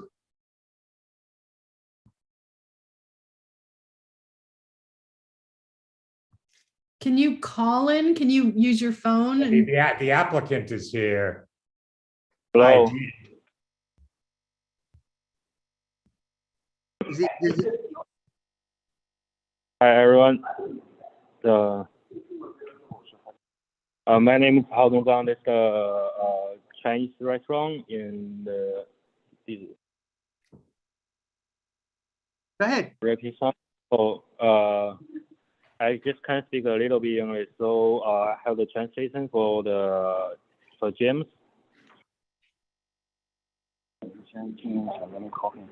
Let me call him. I think he said he's going to call in. Yeah, just 1 minute.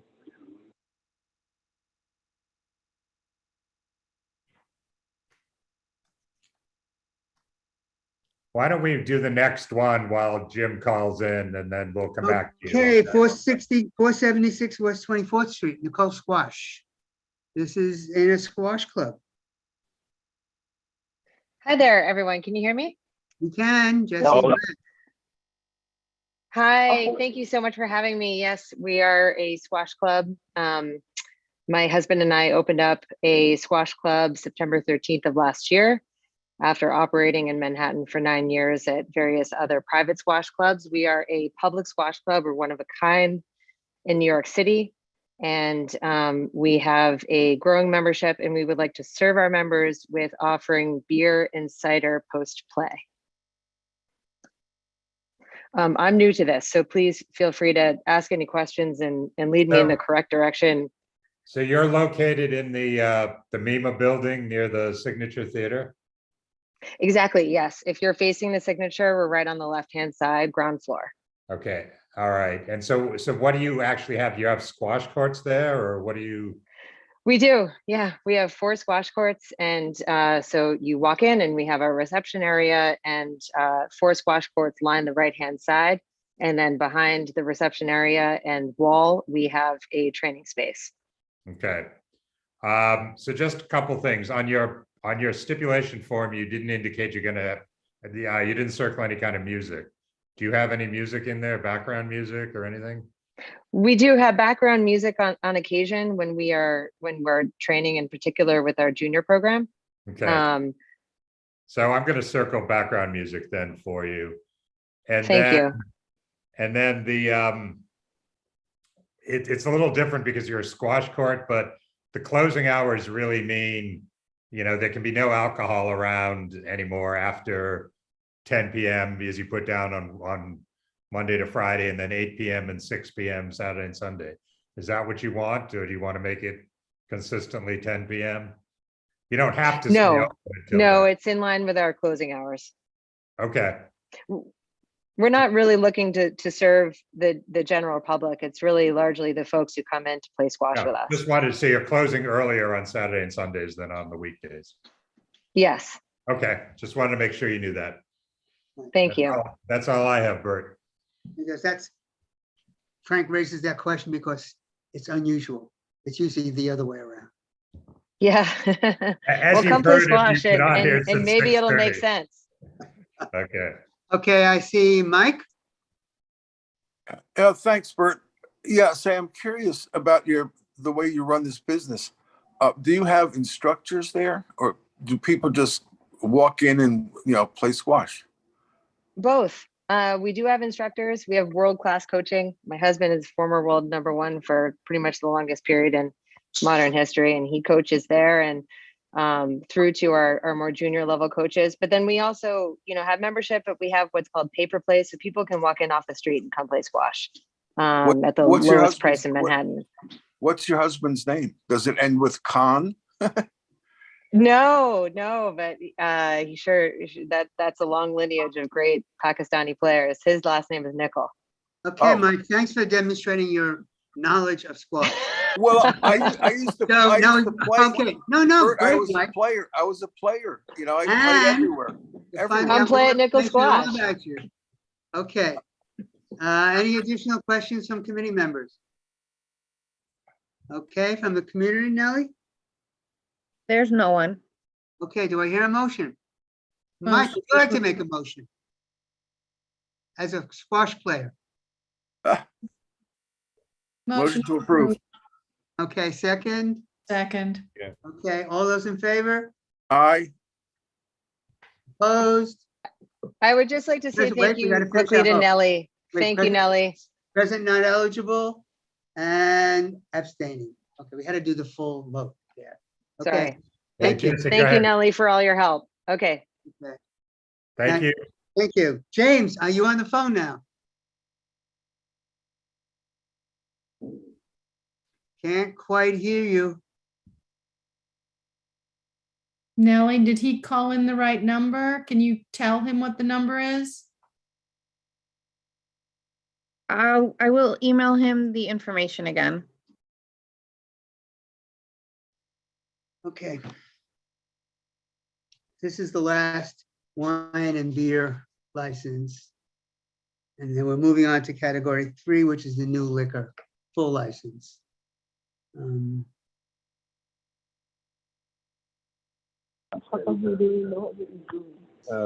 coming up. Jim's not here, right? He's, maybe you should call him and just put him on speakerphone, because I don't think he knows how to dial in. Okay, maybe let me Call his him. cell phone and put him on speakerphone. That way he can talk. So you stay on and call his cell phone. I just call him. 能上线吗？大家听不见你说话的。 He's in and out. Yeah, he don't speak.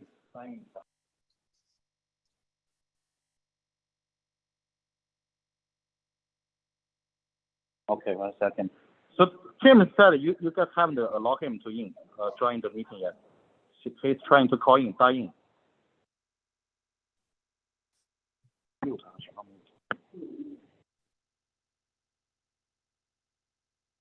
你现在在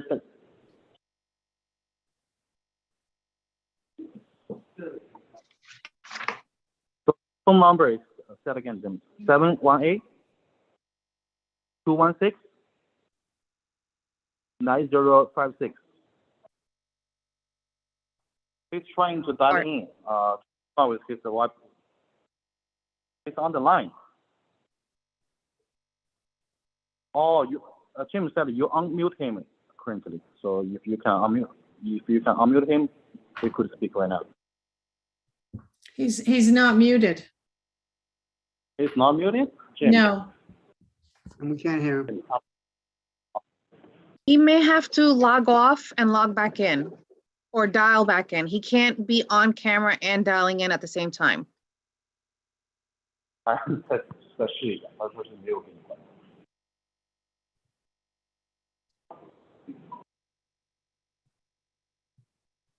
Okay, he's on. It's trying now again.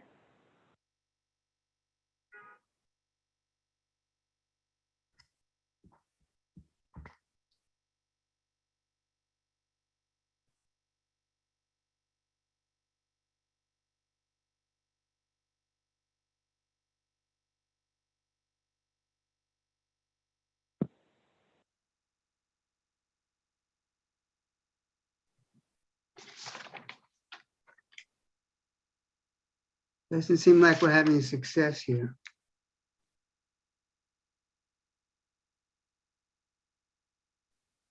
Try to do the next one, Kurt. Yeah, I was about to say that. Let's move on to 19. 349 West 33rd Street, the Penn District BP LLC, and the Penn Pasta LLC. So before they start, just to remind the committee, this was before us 2 months ago. It's the place on 33rd Street, mid-block, opposite Moynihan Station. There's a former loading dock where they want to have somewhat extensive outdoor space, and then an indoor restaurant in the back. Immediately to the west of this space is a mixed-use building that has B&H photo on the ground floors and then rental apartments above. So they adjourned to do some additional community outreach and to also get an acoustic report, which they did obtain and is in the Dropbox. Several of us visited the outdoor space prior to the last BLP appearance, and I think we gave everybody the address in case anyone else wanted to walk by. So with that, I'll turn it over to Joe Levy. Thanks, Frank. We appeared before the board, as Frank mentioned a couple months ago. This is a bar preemie location across the street from the Moynihan train station that occupies an interior space as well as an exterior space. I don't know if you guys want me to run through the particulars again of the number of seats and tables and concept and things like that, or if you'd like to focus on what the outstanding issues were from the meeting last time. It's up to you guys. I know you have a packed agenda. Yeah. All right, why don't you do the outstanding issues that we had last time? Sure. So really the only outstanding issues from last month or last time 2 months ago concern the outdoor space. I think everyone was in agreement that the indoor space is sort of a non-issue, non-factor. With respect to the outdoor space, there was some concern about the size of it with proposed occupancy for 85 patrons and potential noise levels outside, which is why the board requested the sound study, which we provided.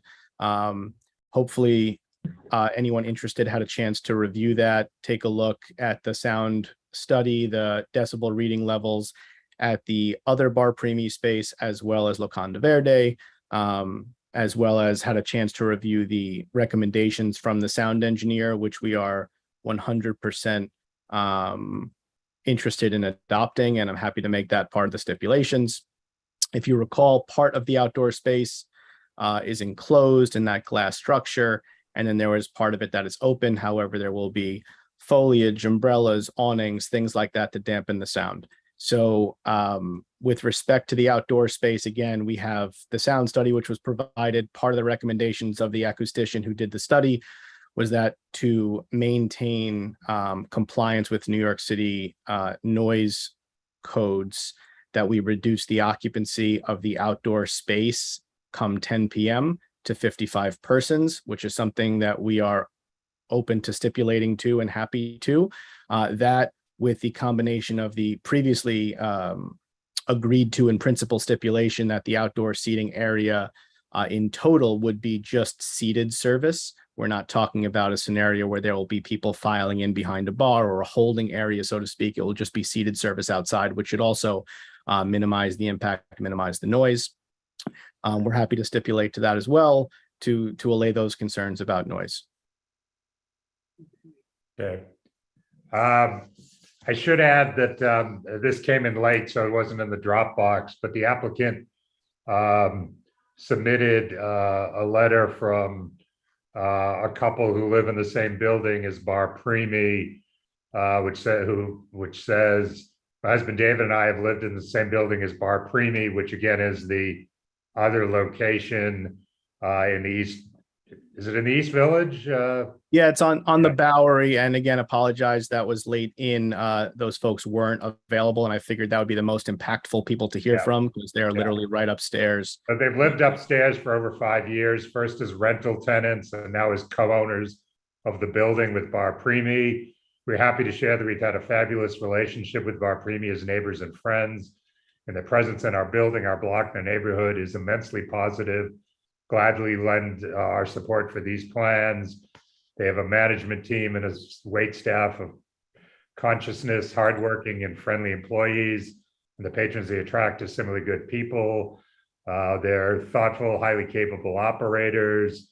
They beautifully maintain the corner, landscaping, decorations, adding a beautiful presence to the block. It's always clean. As co-tenants of a small building, we've never had any issues with our relationship with them. In fact, we've benefited greatly from our relationship, and their team is always highly responsive, collaborative, and kind. Good. Okay. Why don't we see if there's anyone. We have three committee people want to have a say for a second or two. So let's go with that first.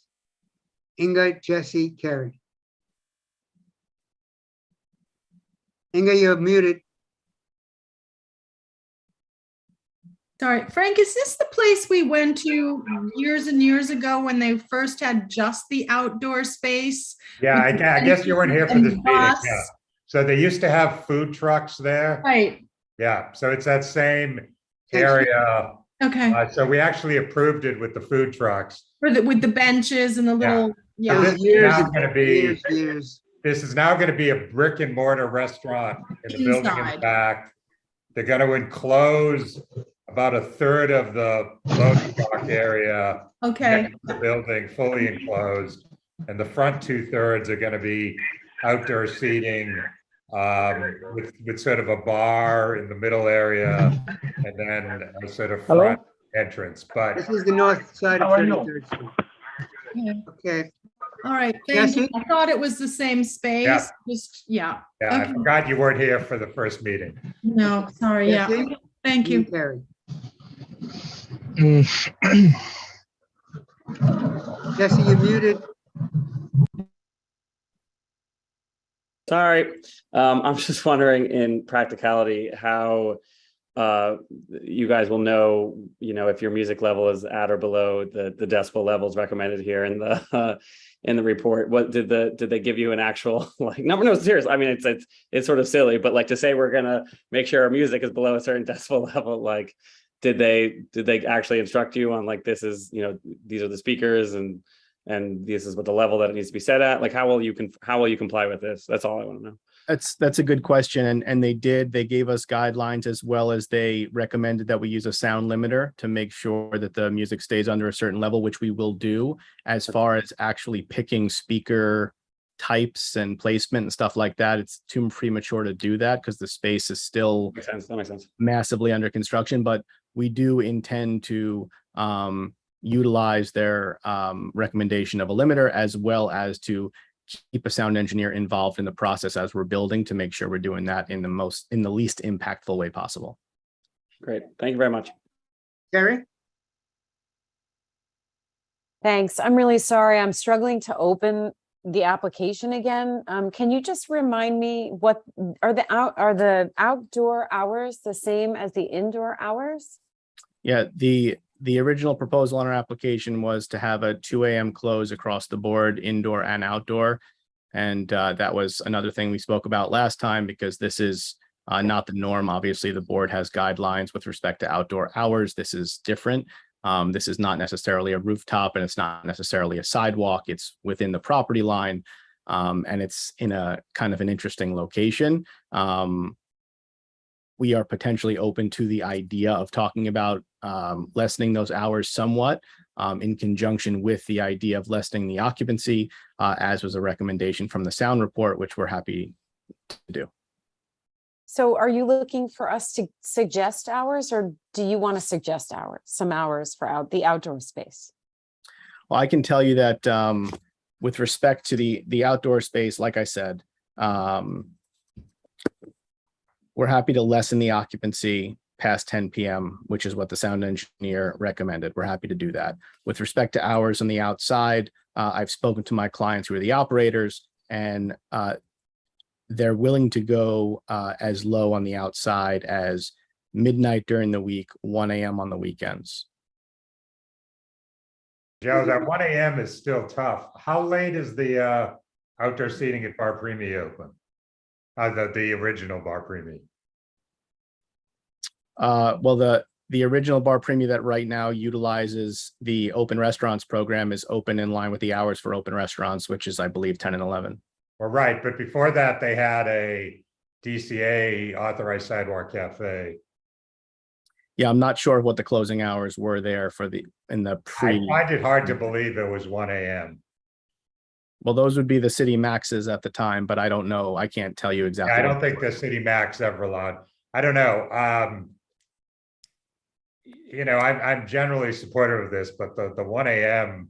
with that, even 55 people outside, with that residential building there is sort of tough for me to swallow. Yeah, I mean, look, if there was something that you were comfortable with and you want to float that out there, I could always bring it back. But that was what our conversation was earlier. I mean, I'd probably be comfortable with midnight across the board, but let's hear from other people and maybe see if there's anyone from the community. Okay, Ted, did you have your hand up? I had the same question about hours, but Carrie asked those questions. The only other thing that I was considering asking is if the music would be on the entire time until midnight or closing, because maybe the way to get a little bit later hour from the community board would be to limit the music to an earlier time. Right. What hours would you be comfortable with, either with or without music, Ted? I mean, I like the midnight suggestion, but I would probably end the music around 10. Right. Okay, thanks. Same here. I'm not as generous. I'm sorry. I would on a weeknight, I would say 11. And that is even more than the norm for us. Yeah, I just don't like the music, period. Yeah. Yeah, with respect to the music, it is very, very ambient background music. But if a music is a sticking point, the more important thing for us certainly is the hours than the music, because again, it's just ambient background music.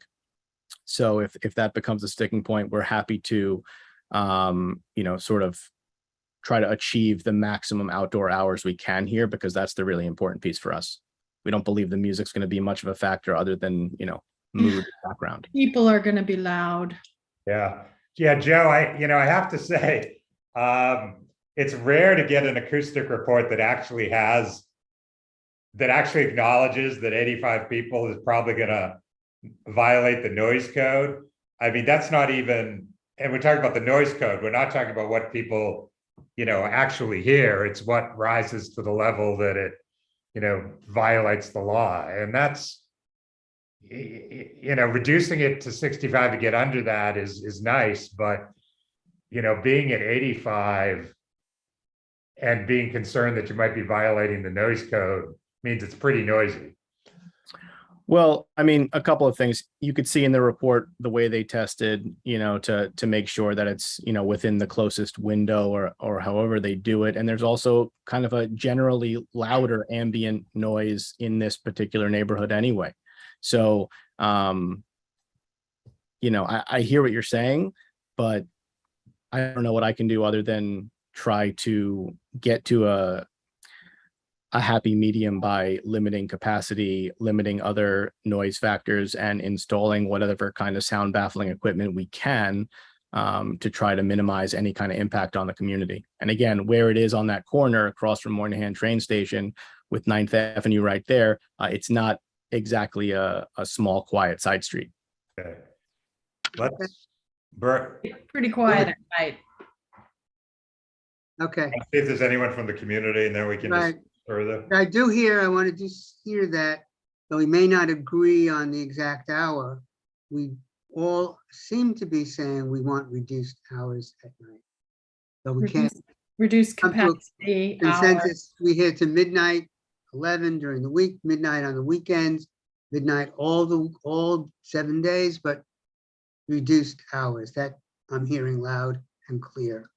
Anybody from the community, Nellie? Yes, we have Peter Levinson. Okay, could you bring him in, please? Yes.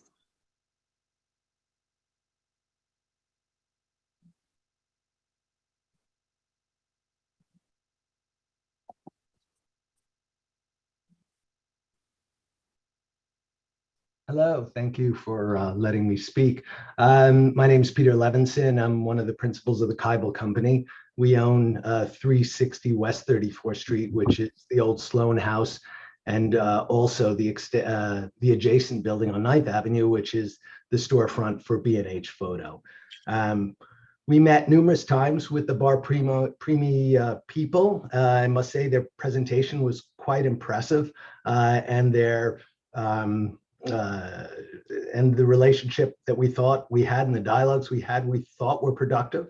And in multiple emails and correspondence over the last few months, each time they told us they would get back to us to deal with the 3 problems that we saw with the application. And the only time that they got back to us was 2 hours before this meeting with the sound report, which I must say I'm just extremely frustrated about. We think that they used great designers, they had good engineers, all this stuff. I don't want to be a person that says not in my backyard or neighborhood, but very disappointed with the smiley face and then what happens afterwards. And that's what gives me great pause for when they actually open the restaurant. Who's our recourse? Where will they be then? They certainly haven't been there during the dialogues that we've had. So the specific issues that we have, particularly in front of your board, we have 70 residential windows that are adjacent, right on the lot line. These are approved lot line light and air windows that are over that open space. There was a lovely letter from the Bar Primi restaurant that's very nice and glowing. Fact of the matter is their own restaurant, their own acoustical engineer said that they are violating the noise limitation in their own space.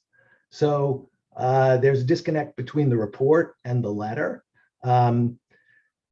Certainly, we have concern about how late they will be open. Sorry, Peter, can you give us more detail about that? I wasn't sure. Well, the report said, which? The report said, as I recall, I just read it 2 hours. I mean, it was just delivered to me 2 hours before the meeting, so I had to read it quickly, but it wasn't that complicated. As I recall, it said that the music levels would have to be substantially less in the proposed space than they are in the current Bar Primi space.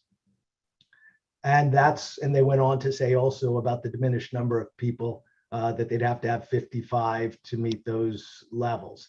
And, I would love to work with these people. I would love this to be a great facility. I thought that park with the trucks was fabulous, and I didn't know the process to get it, but I commend, Vornado to do it and you guys to have approved it.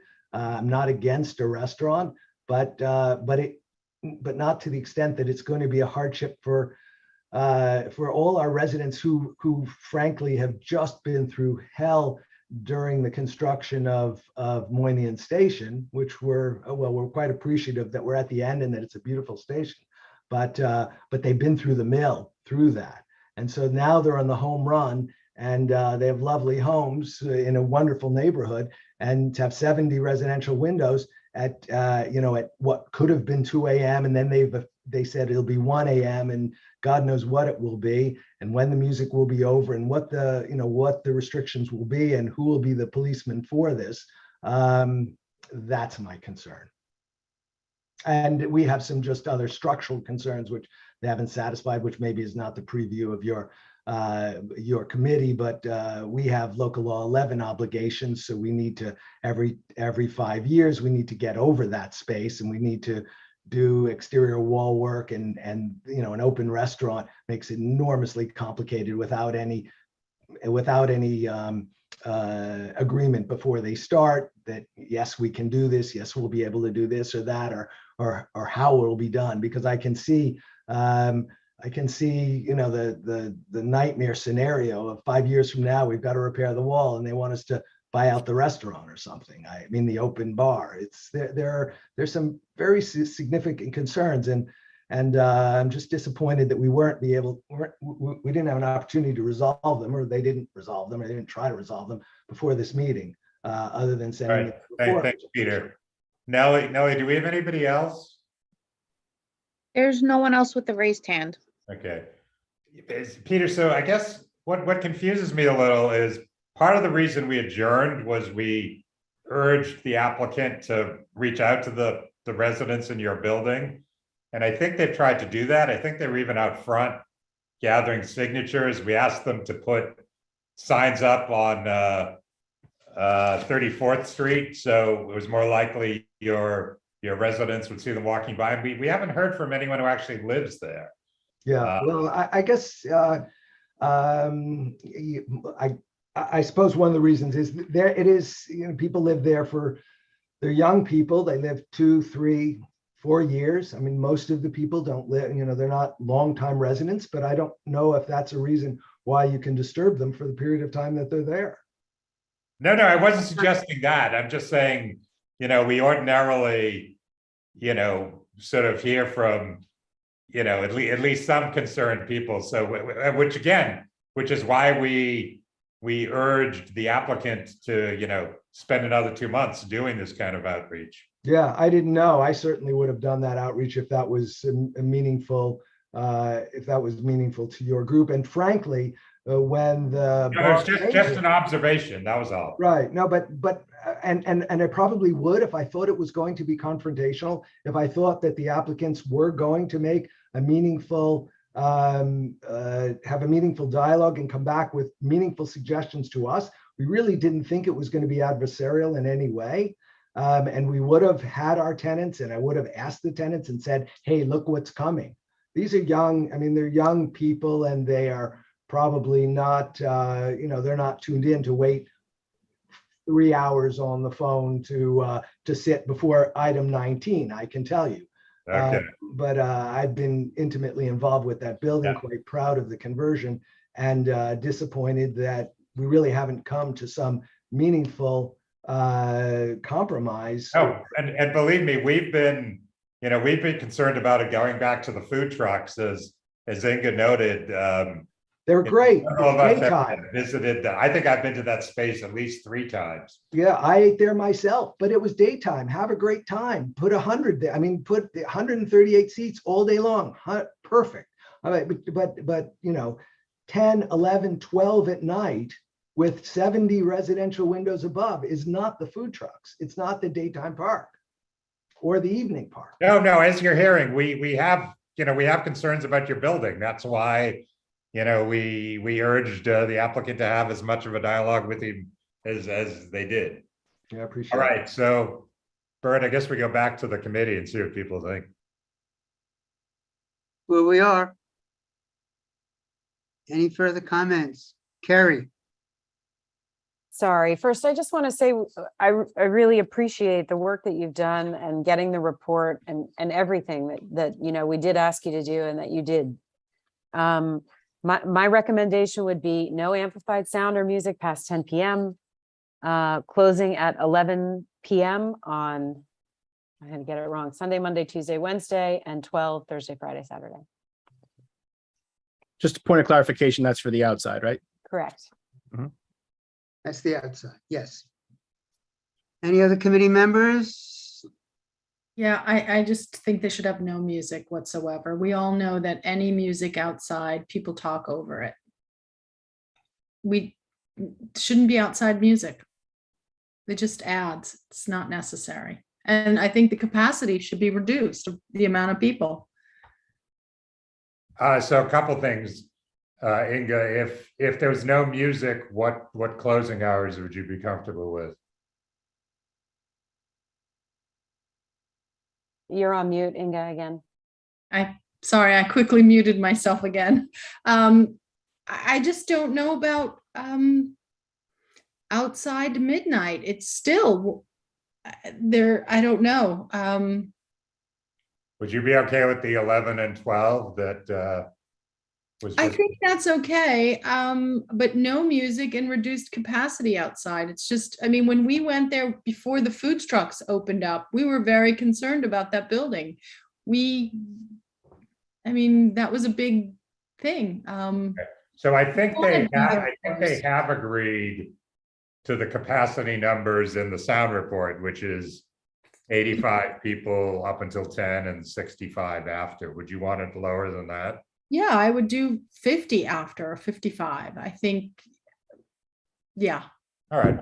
I would want I lower. see Candace and Mike. I was just gonna say, if you guys look at the sound report, it's pretty much the same, even at like 11 o'clock at night. It is at 6 o'clock in the morning. I actually live on 30th, in between the train hall and the post office, and it's a very busy area. It's a lot of trucks. It's a very busy street. So it's even just running around there. It's very loud already with the trucks. So I understand what you guys are saying about the ambiance music, and I think it should be lower as well. Like it should turn off at like 10 or 11 for the ambiance music, because music does allow people to speak louder. But I mean, I'm for this, guys. I'm sorry. I want a new restaurant in our area, and I think it'd be a great addition. But I think it's very much well needed in this area. It would bring life to that empty block. It's very dead. It's just trucks going up and down that block. And at like 5 or 6 o'clock in the afternoon, that's when it gets the busiest, when people are getting out of Manhattan West and walking to the trains. So, but it didn't even look at that time that the sound report didn't really go up at that time when people were actually walking past it. So just keep that in mind, I guess. Thanks, Candace. Mike, and then Jesse. Thanks, Candace. That was good to hear from you. This is a tough question. You've got people who don't necessarily respond to notices put on the street, who might otherwise object to having any kind of music outdoors.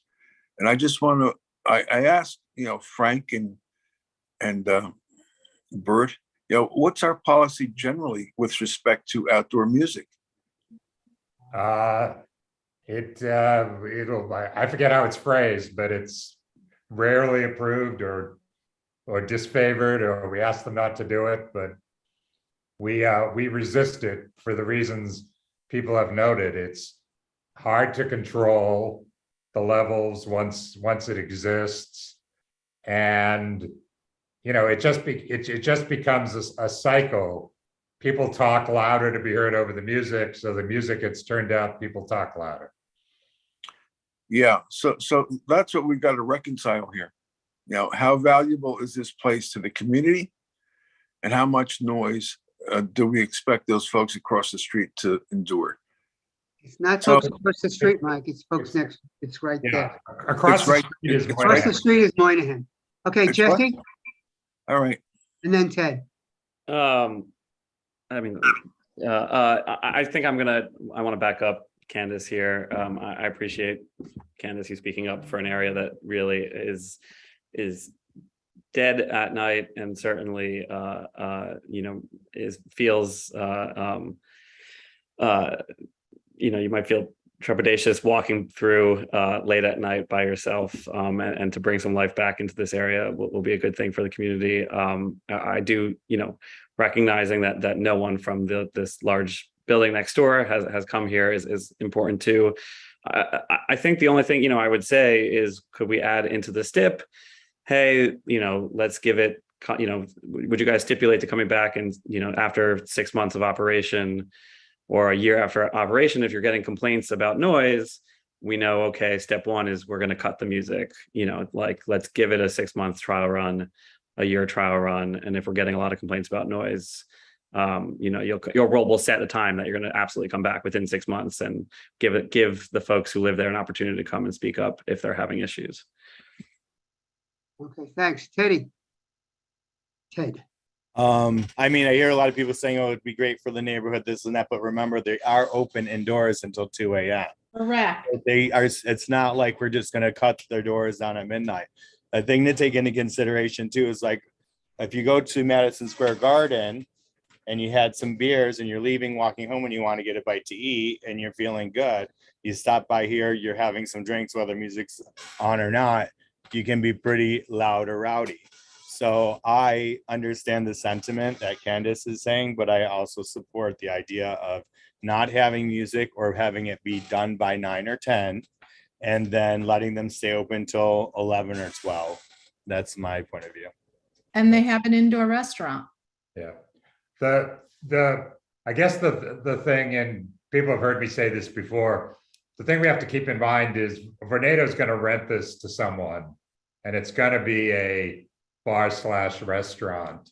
You know, we do know, even apart from this letter, this is an operator that is very much a restaurant operator that, you know, has a bunch of well-respected restaurants across the city. You know, we don't know who the next person's going to be. You know, it could be, you know, a beer garden. And again, we don't have to approve the next person, but it's not, you know, we should keep that in mind. I think we may be at the point to hear some kind of resolution, which may not be voted up or down unanimously, but I'd like to hear a resolution. Yeah, well, Bert, I guess, I mean, there are a lot of details we haven't, well, I'll need to go through once we, you know, get to the major issue. But to me, the major issue is hours and music. Hours and music, that is the major issue. And I'm trying to see where the sort of chief consensus is. I'll make a stab. Okay. And, you know, you could say you're off, Lazar, you're off, but I would say we have some kind of consensus about some music until, say, 10 o'clock. No music after 10 o'clock, reduced capacity, and then closing at 11 during the week and at midnight on the weekends. This is the outdoor space we're talking about. And recall also, this is not street space. This is within that tax property line. If it's weird, if you ever pass it by, it's within the property line, and there are, as Mr. Levinson said, 70, there's a tall building, mid-rise building to its immediate west with 70 windows. Yeah. To immediate east is a commercial building, and to its south is the Moynihan Station. Right. You know, That's my stab at a consensus. Yeah, But can I interject just in the interest of trying to be efficient with everyone's time? Go ahead. I would say that I couldn't agree to anything less than midnight across the board. However, decreased capacity at a certain time, as the sound report indicates, as well as cutting music at a certain time, are things that we can certainly agree with. And I would also just point out that in our original submission, we included a letter from the 34th Street Partnership that specifically indicated they were in favor of the activation of the outdoor space and for later, because more often than not, their personnel are being treated as security guards to help people walk by, because this street late is not exactly safe. So that's all I'll say about that. And I'll cede the floor back to you. Yeah, Bert, I guess I could, you know, given what we've heard from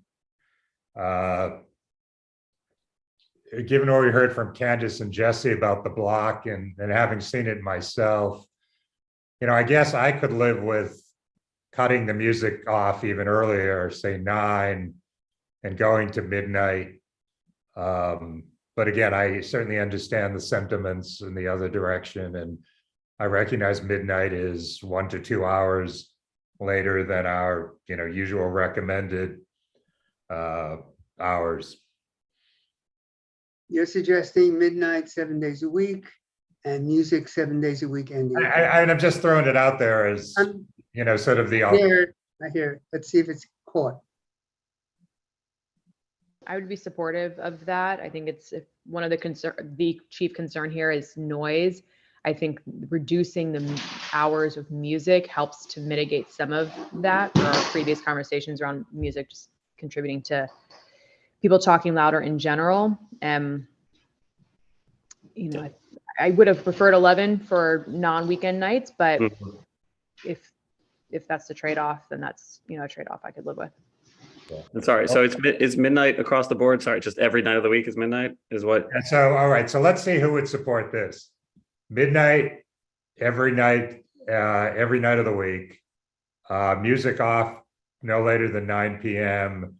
and capacity going down to from 85 to 65 at 10 p.m. I could support that. I see hands up, and I see head Support shaking. that. So, and Okay, so does anyone want to make a resolution? Oh wait, who's opposed to that? Anybody opposed to that? Kerry. Okay.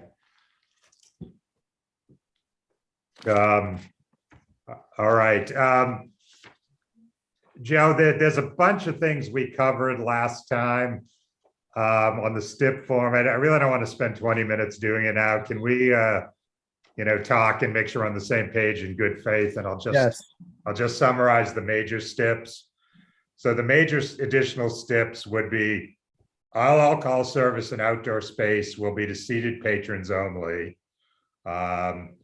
Applicant agrees to incorporate all recommendations of acoustical report, including capacity limitations of 85 capacity total prior to 10 p.m. and 55 capacity total after 10 p.m. All outdoor space will be closed and vacated of patrons no later than midnight nightly. Any music and amplified sound in outdoor space will cease no later than 9 p.m. nightly.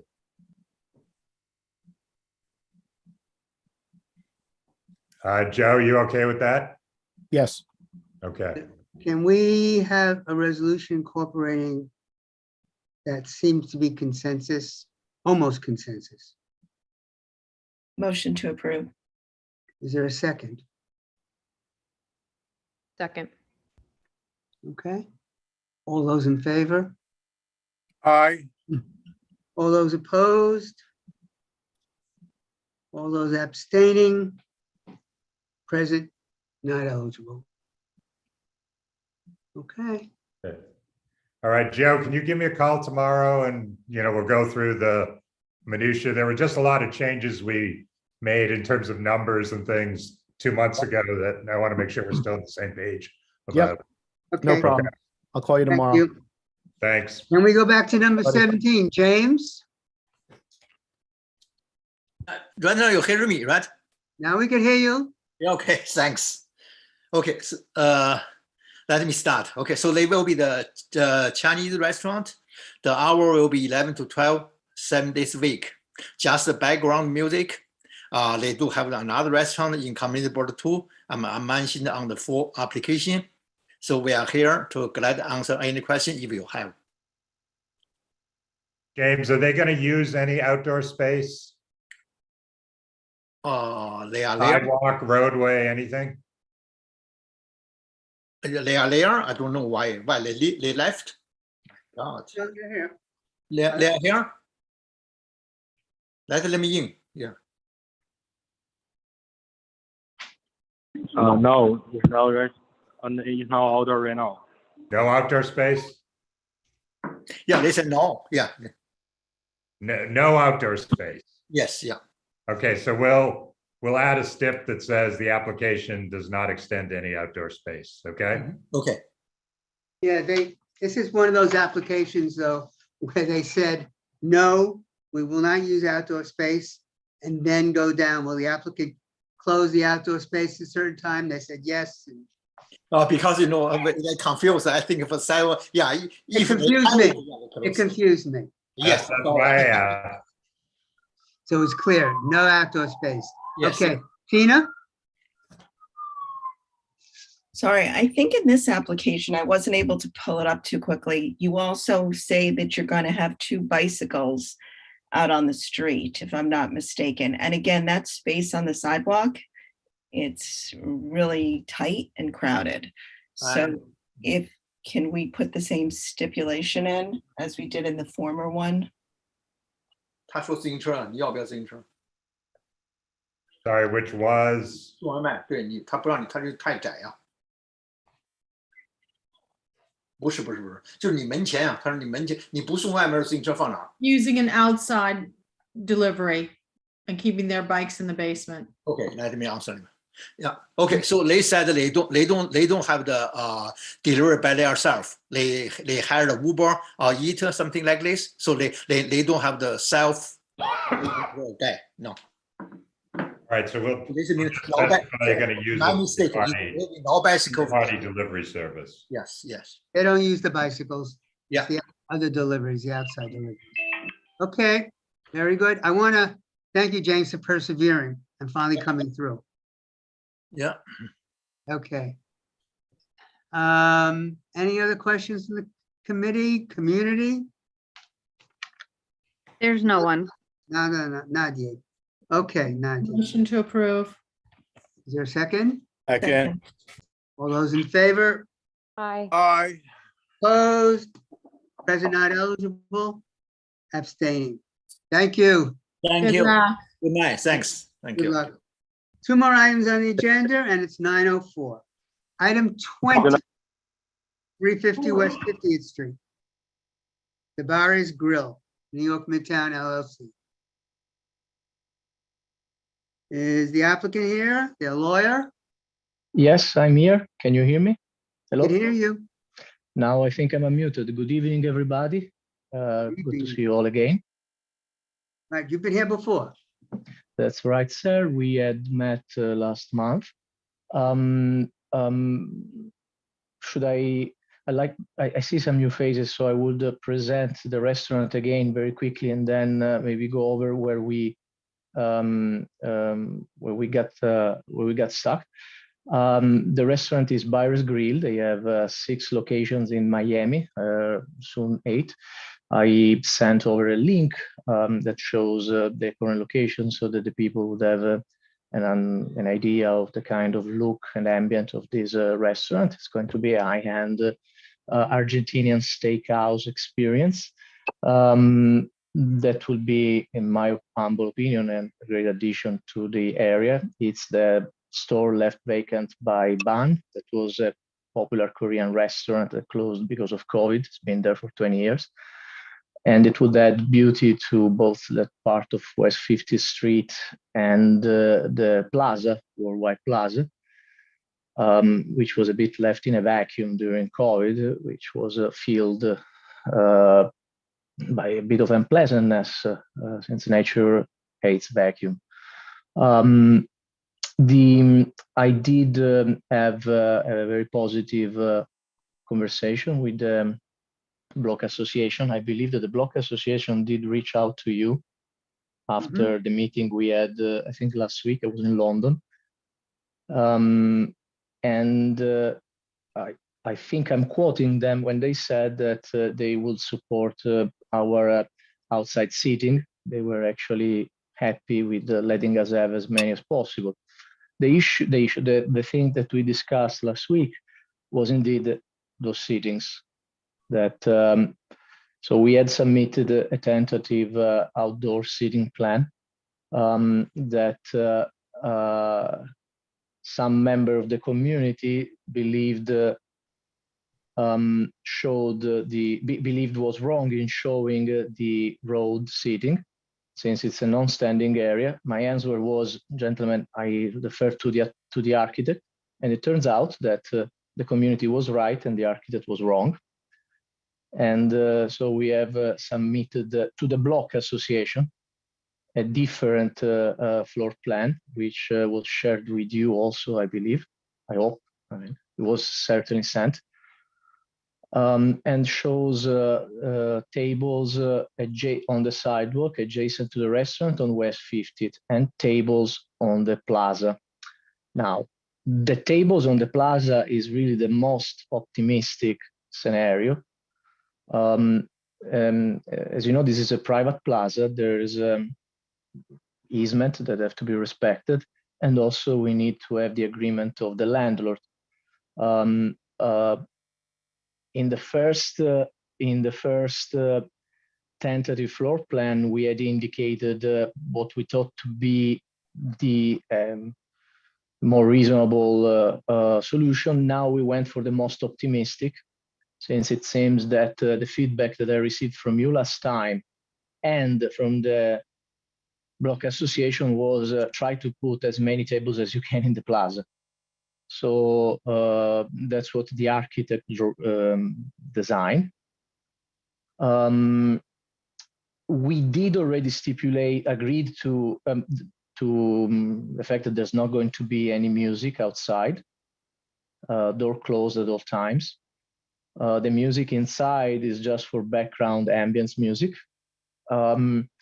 In the application that was sent over the first time, they had checked live music and DJ, but that was more a translation mistake, because the operators were thinking that somebody playing music on a phone is a DJ, which is not the case. And they were thinking, but maybe we were going to play tango at the opening, but that's not what it's implied for live music. So no to neither of them. I'm very happy to answer to all your questions now. Okay, thank you. That was very helpful. So just to clarify, the only music now is background music. There's no live music. No live music, no DJ. And there's no roadway seating and no music or any kind of amplified sound outside.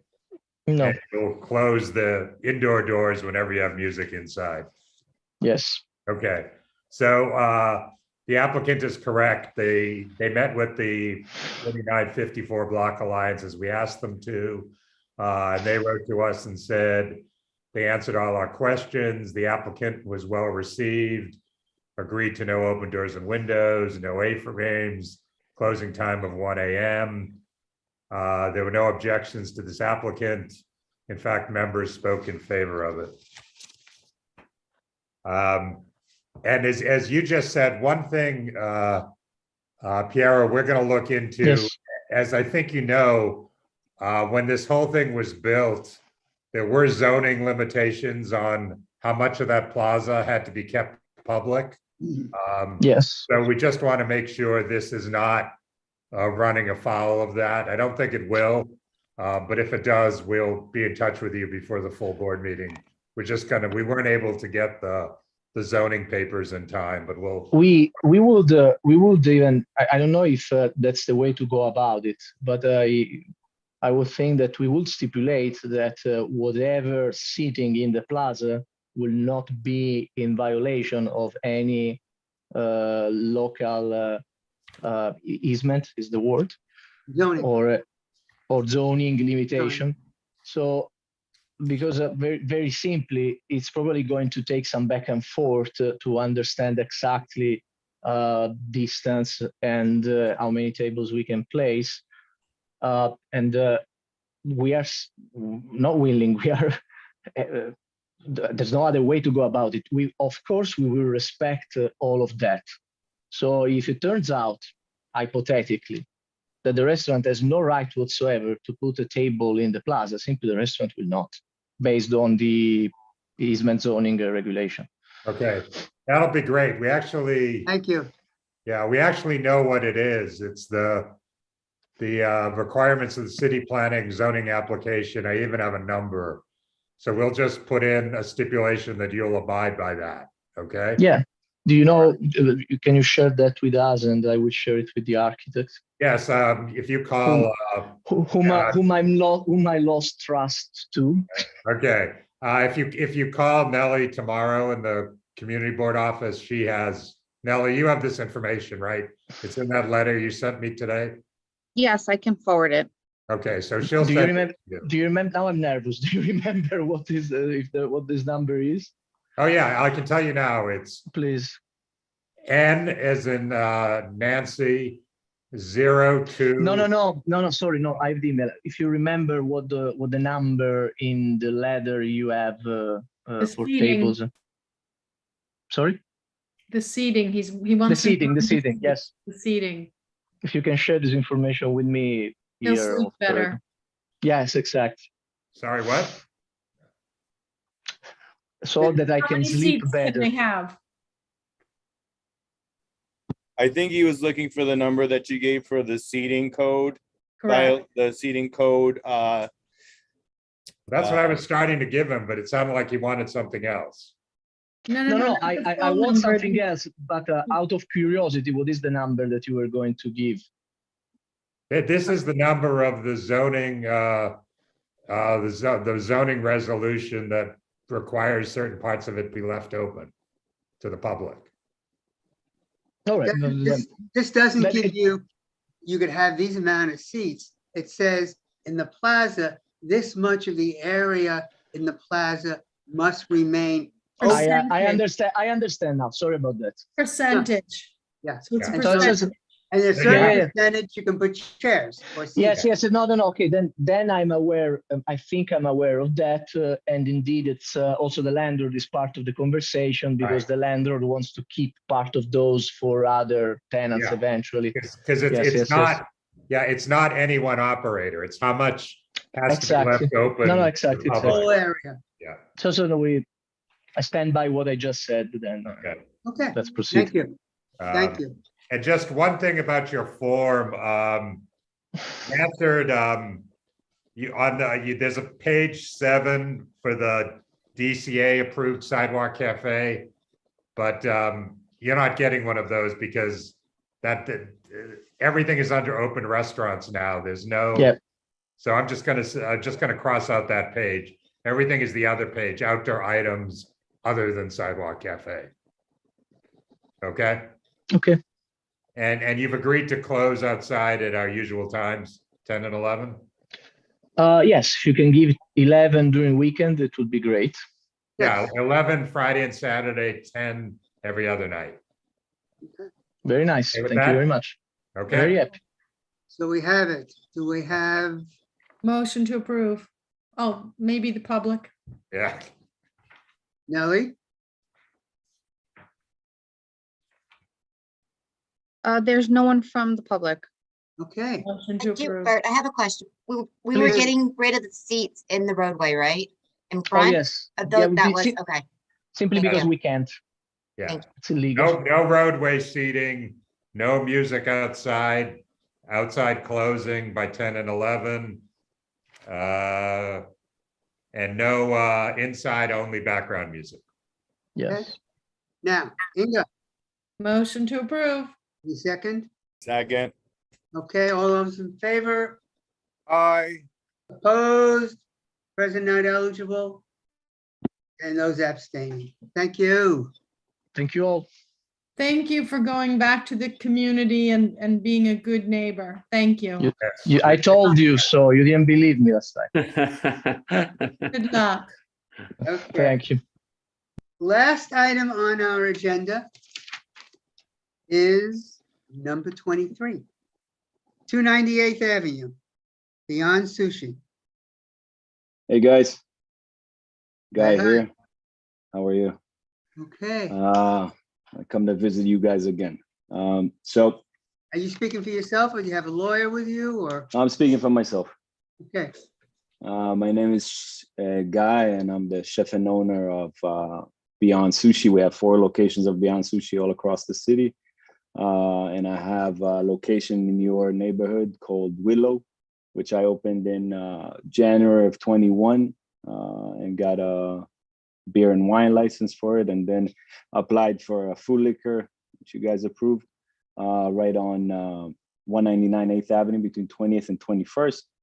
Since then, opened an Italian restaurant on 3rd Avenue between 26th and 27th. And now looking to open a second restaurant in your neighborhood on 298th Avenue, looking for a full liquor license. I saw we have a mistake with the hours a little bit over there, but I will address that.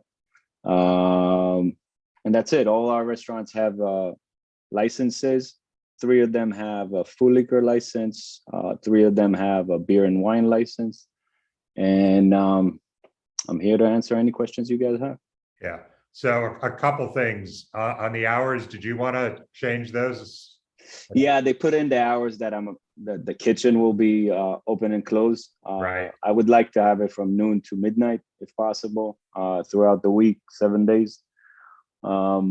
It's all inside, no outdoor seating, no music outside. I don't have any outdoor seatings in any of my restaurants. Okay. So you are closing at midnight every night. I would close the kitchen at 10:30, but I learned from the guy on 23rd Street that I should give you the time that everybody's going to be out of the. Yeah. But midnight, all patrons will be out of the restaurant. Yep. Okay. And then you didn't give us the number of tables and seats. The capacity in the place is the CO is extremely high. I am gonna have between 100 to 120 seats. Still need to apply for a public assembly for the location, and that's it. Okay. Can you give us, some? I know you estimate they're going to be 150 people in there, but can you? 100 to When you 120. go to the SLA, you're going to need to give them a floor plan. So can you give 100%. numbers? Yeah. Sometime soon, or? Yeah, definitely. I'm gonna have my team send it over as No, soon we'll as need we it have a before- layout. We'll need it before we go to the full board. Nellie, when will we When? need the information? Give me 1 second. By the 24th. That will be done. Okay, so what we need are the number of tables, number of seats, and numbers of seats at the bar. No problem. Okay, and you said I'd rather give you an exact and like an estimate Absolutely. and all that. Yeah. And you said there'll be no, we'll say the application doesn't extend to any outdoor seating, correct? No. Okay. That's what I I got. don't- Kurt. Okay, anybody from the committee? Questions, comments? By the way, it's all plant-based. All my locations are healthy, good stuff. Okay. Anybody from the community, Nellie? Yes, we have 3. 3. Nice. Stay to the very end. I win. I got the most.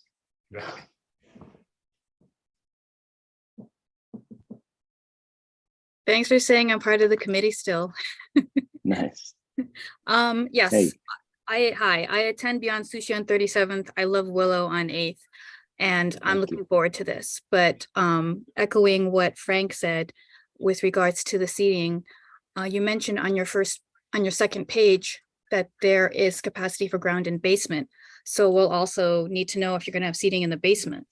No, no. The basement is strictly for, there is bathroom stalls downstairs. There is a handicap stall bathroom upstairs, which is accessible. And then there is another 5 stalls downstairs. And the kitchen is downstairs. It's for the staff, co-check. Yeah, that's it. Thank you for coming to our restaurant. I really appreciate it. Yes. Yeah, the only reason why I ask is because on the page 2, when you do resubmit, it says how many floors are there and what is the capacity for each floor. And you just said ground and basement. So if it's just going to be the ground and you know, you have Then a I floor should plan just for the put that. basement to say like there's nothing there. Because I did look at the plan on page 11 and there looks to be a space in the back for it. Yeah. But Since you have no seating over there. And since you have so many locations, how frequently will the owner be at the establishment? Often, what is often? Is that once a week, twice a week? So I work 6 days a week, and I am committed. This is a family-owned business, so it's me and my wife, and we run the operation. I have, of course, a great team that works with me, and they've been they're big. Because of them, I'm able to open more and more locations. But we work as a group, and I am there as much as possible. So I bounce around 5 days of the week between the restaurants. I like to cook. I open these for myself. I actually cook. And I'll be there in the beginning, at least, you know, all the time. But then afterwards, I usually visit my restaurant at least 2 or 3 times a week. All right. And then I think I noticed there was something about a standing bar. But Yes. when we're talking to Frank, you're saying, you know, how many seats at the bar? So you're going to have seats at the bar, right? There will be. So there's going to be, I believe it's going to be between 15, 16, something like that. So not a small bar.